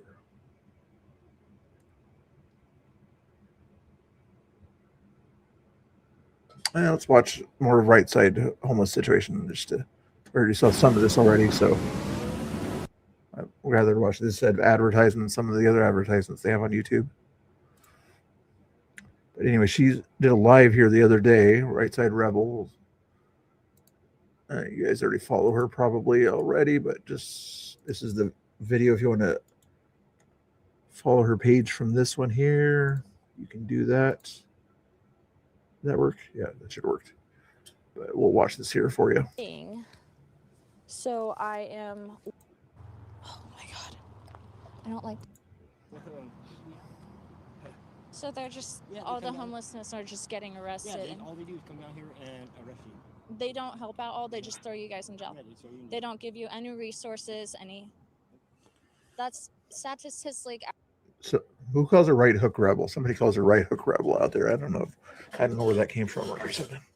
As, I know people. I said, well, if they're homeless, where can we camp? No answer. No answer. So the homelessness are just up, they arrest you for illegal encamping, but they won't tell you where you can camp. Yeah, that was crazy back then, John. Yeah, all the stuff that was going on back in those days, and the guy admitted that he's on his social media or whatever 100% Antifa. The news media said we're not sure of what his political affiliation was. Is back then when they did that to Daniels, and I'm like, that guy, all you got to do is look at his social media, 100% Antifa. All you have to do is look at his Vice interview and things like that to see his affiliation. Can live. Exactly. So what are you guys supposed to do in that situation? Yep. I don't know. That's why I just can kind of just lay low and just kind of I just keep my mouth shut and just kind of do what I do. I mean, when they come, It's gonna make it go a little faster. It's a long video. Yeah. I've only been thrown in jail once, but I know people have been in there 4, 5, 6. Yeah, I mean that guy passed by and he's like, I just got out of jail. Yeah. So what if they have a dog like that? What do they do with the dogs? They take them to the pound. Seriously? Yeah. So did that guy have to go all the way to the pound to get his dog? It all depends, because I know people down here they'll have a local come pick them up or something. Cops will give them time. Other than that, oh my gosh. It's ridiculous. It's getting bad. It's getting worse, and I feel like this is where all of Oregon needs to come together to make Oregon livable again, because as a 26-year-old, I'm having trouble. Why, as a 26-year-old veteran, am I having trouble even getting into my own house? It's not livable anymore, and it's sad. It's sad that the cops can't come out here, and instead of... See, there's so much people that care, and I don't think everybody sees... There's so many different affiliations of Antifa, different segments and things like that, one question I might have or whatever, if I was down there, I'd say, what part of Antifa are you if you're anti-fascist? Are you part of the satanic version? Are you part of the animal ones or the furry ones? Which group of how bad it is out here. And so there's so much people that care, and I know so many people that are trying to make a change in this and trying to shed light in this. And so I'm hoping some changes come soon. Yes, D's from when I looked up the other day, or somebody shared with me, till 2035, I believe it was. Is he's still in jail till 2035 in Ontario, I believe. Snake River Facility is what they call it. I believe that's in Ontario. I'm really hoping. Yeah, I wish. I mean, because it's getting to the point where it's getting ridiculous. If I lived closer, I'd go visit him over there. I don't know if BCP lives closer to him than I do, so I'm not sure if he's visited. So if there's streamers, journalists, activists, what do you think they could do? What can anyone do to help you guys out here? Like to give you resources to, get on your feet, get into a house. Like, would it have to be a whole new thing, like a whole new place, someone who's dedicated to helping the homelessness? Like, how could we help you guys? What we need is a place where we can camp, like property, as long as we can sit in property. Yeah, and I mean, it's cold out here. How are you guys staying warm? Oh, I got plenty of stuff to stay warm. I mean, I got tons of blankets. Yeah. But it's Who's Tiny? I almost thought for a little while there, I thought D and D's were the same person. So, but I think if you're back in 2020, there were Patriot prayer groups that walked around the Pioneer Courthouse Square and did different things. For a while they got into little fisticuffs with Antifa down there, and then later on, Joey Gibson in charge of that group or whatever kind of simmered down, things like that, and just kind of did a little bit of street preaching. And basically I followed around a few times at Pioneer Courthouse Square once a month, and Tiny was a guy that was with them for a while, and he started preaching along also at that time there. Yeah, he's still in jail. And the reason he's in jail, other reasons, but the main reason was the city and the state wanted somebody to target basically for the August 22nd, 2021, correct, D's? I think so. For tipping over an Antifa van that tried to assault rally goers at a Kmart, a defunct Kmart that were having a rally or about the Summer of Love and everything. And it was a peaceful rally and everything, but they tried to come into that facility and come over there. And because he pushed over that the van that was already in bad shape anyway, they decided to kind of make an example of him. I'm not sure if anybody else got arrested for that. And there was other things, Olympia and other things, that they found a reason to charge him for other things, even though he's the one that got his toe shot in Olympia. I'm just tired of the cops and the crap. They come down here every single day, and they just do it on purpose to hassle everybody. And it's getting old. It's like, yeah, can't you guys go find other real criminals, like one breaking, robbing banks or NGOs? Yeah, I was walking around Portland, and they were just smoking fentanyl in the middle of the street, and I'm like, there's literally cops right around. I feel like living with this, I feel like a lot of people just lose motivation, lose hope, They do. Yeah, and it's sad. I want to figure out how we can help, because this is too much, It is. This is too much, and I didn't know how bad in Roseburg it got. I saw more homeless people on the streets, and it's sad. It's sad because no one should live like this. It's cold. I mean, I'm holding my phone, and my fingers are freezing right now. Yeah, and so, yeah, and so it's cold out here. No one should live like this, especially in the winter. Yeah, try telling them to go cops that. Yeah. Well, yeah. You don't think anyone's gonna get offended in me walking, with a phone out and? Especially what you're trying to do, because we all been talking about it. Yeah, because I know in Portland, some people that weren't homeless were kind of aggravated, and I'm trying to figure out what we could do to make a change. Because I mean, from what? I think that was the last big PB rally. Yeah, pretty much the big one. Yeah. There was even Portland. Andy was, he was out there live streaming with everyone. That was wild. Yeah, that was like the last big streamer reception, I mean, there's when Portland Ice or whatever, the Patriot Weekend, you had a big streamer reception with Cam Higbee and things like that. But as far as the old streamer reception, you had Portland Andy, Eddie Block, me, BCP, Villain Report, Tara, Polish American Brotherhood, Ford Fisher, Common Sense Conservative,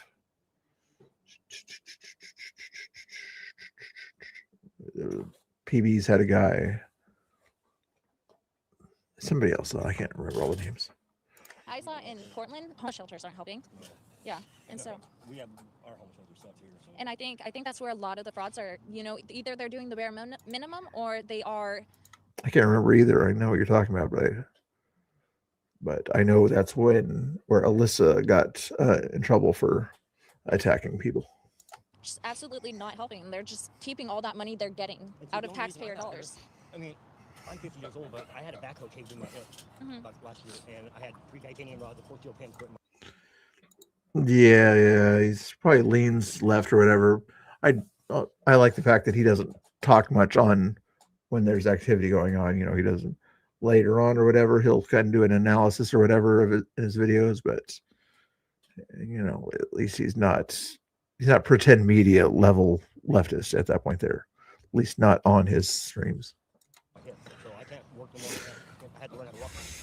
I'm so sorry to hear that. So being out here when it's cold, it really hurts. Yeah. But the cops keep saying, I told cops, I have nowhere to go. I got all this stuff wrong with me in my hip. Where am I supposed to go? Yeah, and that makes it harder. Died. Yeah, and it makes it harder. I'm really sorry to hear that. I lost my mom, my aunt, my uncle, my nephews. She still streams once in a while. She hasn't done it for a week or two, but yeah, she still does her show, Polish American Brotherhood, on YouTube. So make sure you follow her over there. I'm going to interview her again sometime soon too. I'll try to plan that. I'm the one left. My entire family. So it's like I don't have no one to go ask for help for. So what am I supposed to do?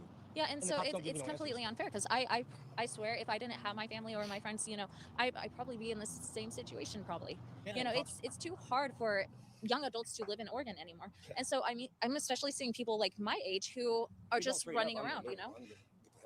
Yeah, Oregon. It's truly sad what Oregon's doing right now. You know, I've been here all my life, never lived like this.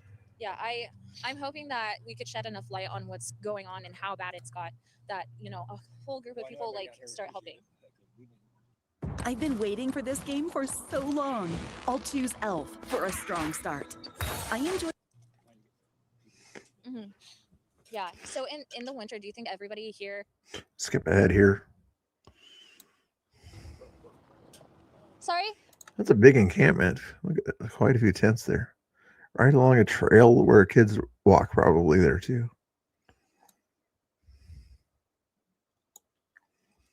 Living to be affordable again. I want some of the taxpayers' dimes to like start helping, like get them into homes, get them into jobs, you know, because as soon as Tina came in, I mean, you're not getting any help. You're not getting any help down here. And people just don't see. Exactly. I can't even lie. I'm kind of like nervous. Yeah, this is Roseburg. Yep. Is that the Umpqua River, Miss Mo? Is that the Umpqua or Rogue River? I can't remember which one goes through Roseburg. Yeah, so if you guys could see in the comments, the homeless shelters have very high criteria and make people go to church and stay there. It's heartbreaking. It's heartbreaking, and I'm seeing so many people who are, you know, walking around and not on drips. Not everyone. Nice to meet you. I'm Serena. Nice to meet you. Nice to meet you.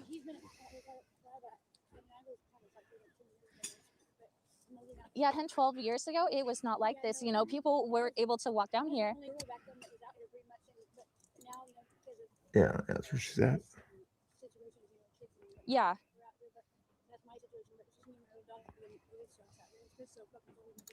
Nose rings. Ew. No one should be living like this, you know? Yeah.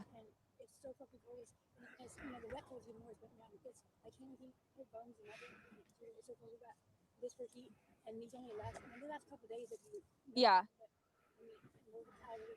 So do a lot of people out here use those? Yeah, I miss the buddy heaters and stuff like that. Yeah. Then there's a couple of people that I know, like my friend's sister, she'll make like 20 sandwiches and drop them off. But they don't, a lot of times we don't. Hey, Snooks, if you want to put her, if you don't mind, whatever, grab her link and put it in the chat for me, please. Thank you.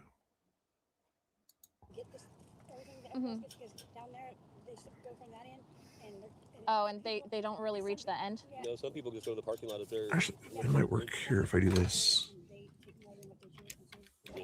Yeah.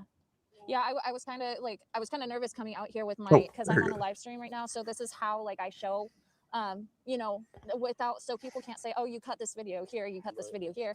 So people can't say that. I'm on a live stream showing like, and I'm hoping. That's one of her channels. That's when she's traveling around, but she's got another one called Polish American Brotherhood. If I show enough Oregonians how bad the homelessness has gotten, how bad, like, I mean, as soon as Kate Brown and Tina came in, it's got completely worse. Yeah, Snex is getting it. Yeah, yeah, that's what I keep on hearing. Like, do you see deaths like every day, or they're ODing? Mm-hmm. The fentanyl's really bad out here. Like 80% of their visit. Seriously? Mm-hmm. Seriously? She's a live stream. Oh, was. I know. I already talked to her. Oh. They got a nice little community out there anyway. Everybody seems to know everybody. Yeah. Yeah, I was heading up this way, and there was like a girl down there that like kind of like yelled at me or something, like kind of was like snooty. Yeah.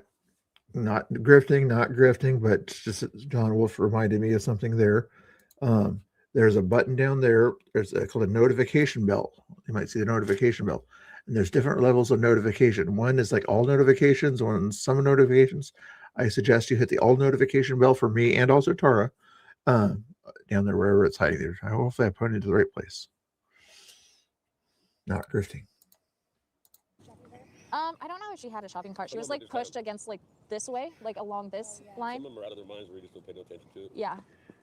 Yeah, I tried to like not like sound rude or anything, and I told her I couldn't hear what she was saying because she was yelling at me through like. And FYI, if you wanted to get notifications when I'm live streaming or something like that, follow my Discord if you're not already following my Discord. If you're into that Discord stuff that I just hold on. Like a distance, I'm like. That one gal. She had like dark hair. Yeah, really skinny.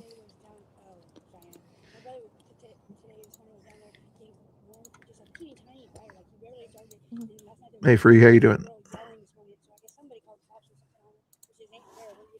Mm-hmm. Yes, it is. Mm-hmm. Yeah, because I was just talking with someone, and he's like, you know, the cops come out here and they just arrest us for illegal camping, and like he's like, we even asked them where can we camp, and they won't tell you. This is a designated spot, like they told us. Not really, though. We're told. They told us camp here, but then they come and make us move every so often, and the coach is like, well, the 14 knows more about that part, but this time, I think it's because of Christmas, but he's on the slide. Yeah. So I grabbed enough for them. I got 3, and he just like, and he's like, "Will you fucking?" And there's these girls grabbing all the clothes, grabbing everything, and I'm like, "What?" I said, "There's no Tommy." I said, "It's legit." I'm grabbing. So he's kind of picking and choosing. Yeah, he's mean. But he got a grant. Look good to the public for a moment, but then what he does Yeah. behind closed doors is totally different. Really? Because he had across the way, they had a thing that if you work more than 3 days, if you work 3 days, then you get 1 day camping. Okay, I was the only. So there was other girls, but everybody was like gun ho into it until they went and did it with it. And that thing was all blackberry bushes and stuff. And now there's like a racetrack and stuff over there, and benches and stuff. And if you About, and so we just can't go in there. And yeah, and the navigation center, I don't know if you've seen them guys, but I know that for a fact there's a shelter thing that's over in Michigan, and men and women and kids and dogs and stuff over there. the navigation center is a good place. Yeah, but So it's gonna take someone coming out here to document stuff, and you know. To you, talking to Josh. you Thanks guys. for popping in. It's gonna take someone out here showing how bad it is, showing you know that these people are not helping, and you know.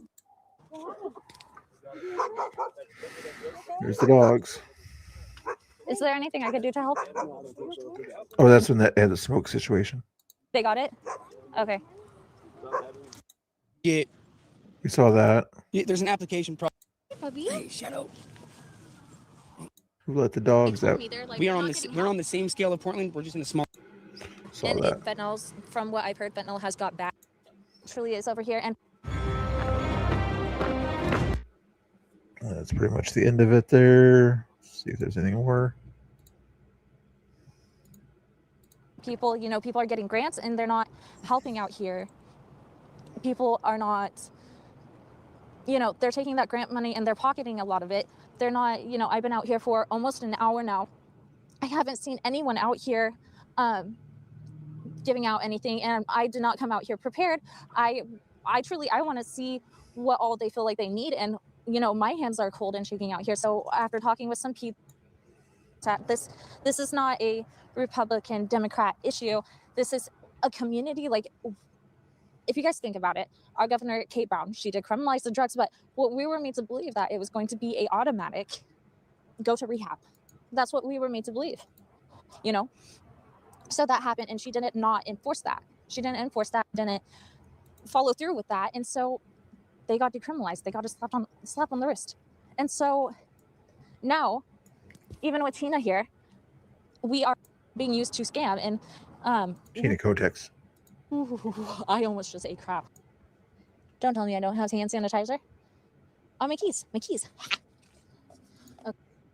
Hand sanitizer on her keys. Interesting. Anyway, that's the link to the video. Go ahead and subscribe there, or I'll just give you her link there. She's help her get to 10,000. Nice job. 9.86 right now for her over there. Subscribe to Right Side Rebel over there if you would for me. And I'm going to go have dinner here pretty soon, guys, if that's okay with you. Well, let me do one more thing here. Is there anybody worth rating out there right now? I think I saw MDG Gaming on a second ago. We're going to double check. Pretty sure that's where I have the raid set up for.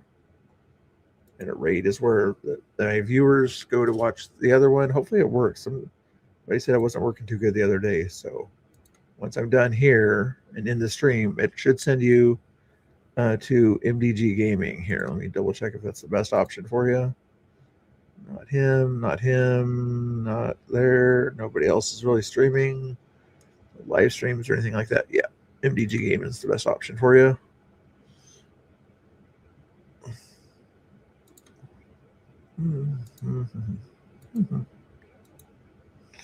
Hopefully I'll send you over there in a second here, guys. Thanks for watching. Thanks for hanging out and doing all that fun stuff. Sorry if things got a little bit crazy there earlier. Thanks again for the people who supported out there. Claw right there. And John, I would put yours in there, but YouTube, you put a word in there. YouTube probably doesn't want me to show on the screen too often, you know, but yeah, the J situation, yeah. Anywho, let me go over here, double check and see. You guys said anything else? More homeless in blue cities. Yes, there are. Yeah, very true on that one there. There's nobody else streaming out there, I think, right now. Is Adam Francisco streaming? Let me see here. It was a second ago. Is he still streaming? No, he's not. Okay.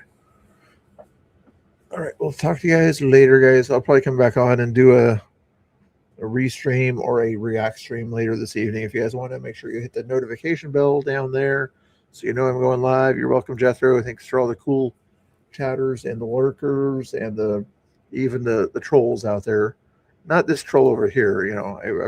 He's a different kind of troll. So I meant the Democrat trolls that wanted to interfere with the chat or something like that.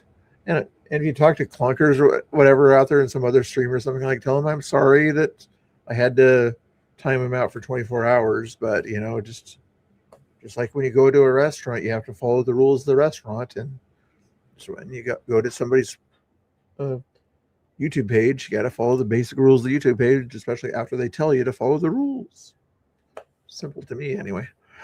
Anyway, I think my rules are too harsh. Yeah, they are. Yeah, good. Well said, Nicholas. All right, guys. One more song. You think? Should I give you one more song to? I'll do a 1 minute song, okay, just to end it with a song or something. Not that I'm going to sing. You guys don't want to hear me sing. That's a scary thought. Proud to be a boomer. Is there enough boomers in the chat to make it work?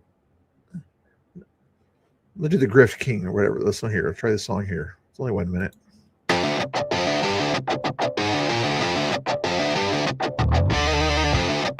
Try the other versions. I don't like that guitar. It's too loud.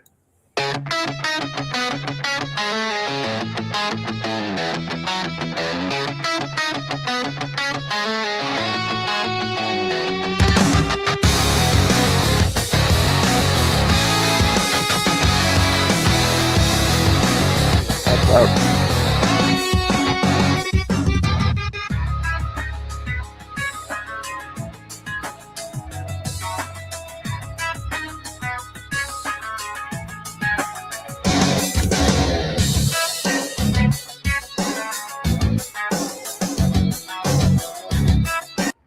words. I thought that one had words on it or not. Anyway, the link that I just put in the chat there is to MDG Gaming's stream over there. Go watch him. Looks like he's covering some news and the Mamdani thing today. He usually stays on for quite a while. He's been on right now for an hour and a half. Anyway, tell him I said hi and that he needs a haircut. Okay, guys. So, and maybe a beard cut too. So, I'll raid you over. Make sure you click on the go now thing. It should show up on the top of your thing and say go now on the top of the chat there. But if it doesn't, go ahead and click that link that I put in the chat. I'll even put it in again just to reinforce the point. And go hang out with MDG Gaming over there. Live streamer, restreamer. Good guy there. Anyway, we'll see you guys later, alligators. I'll probably come back on in 2 or 3 hours anyway. Thank you guys for hanging out. God bless everybody. You guys want a 30-second countdown? No, I'm just going to send you right over. Make sure you hit that button, Occasion. Are you going to hit the button when I say it says go now? Or hopefully you are. Tell me he needs a haircut. And tell him about Mr. Bill's curbs, but he already knows. Ready, set, goodbye, everybody.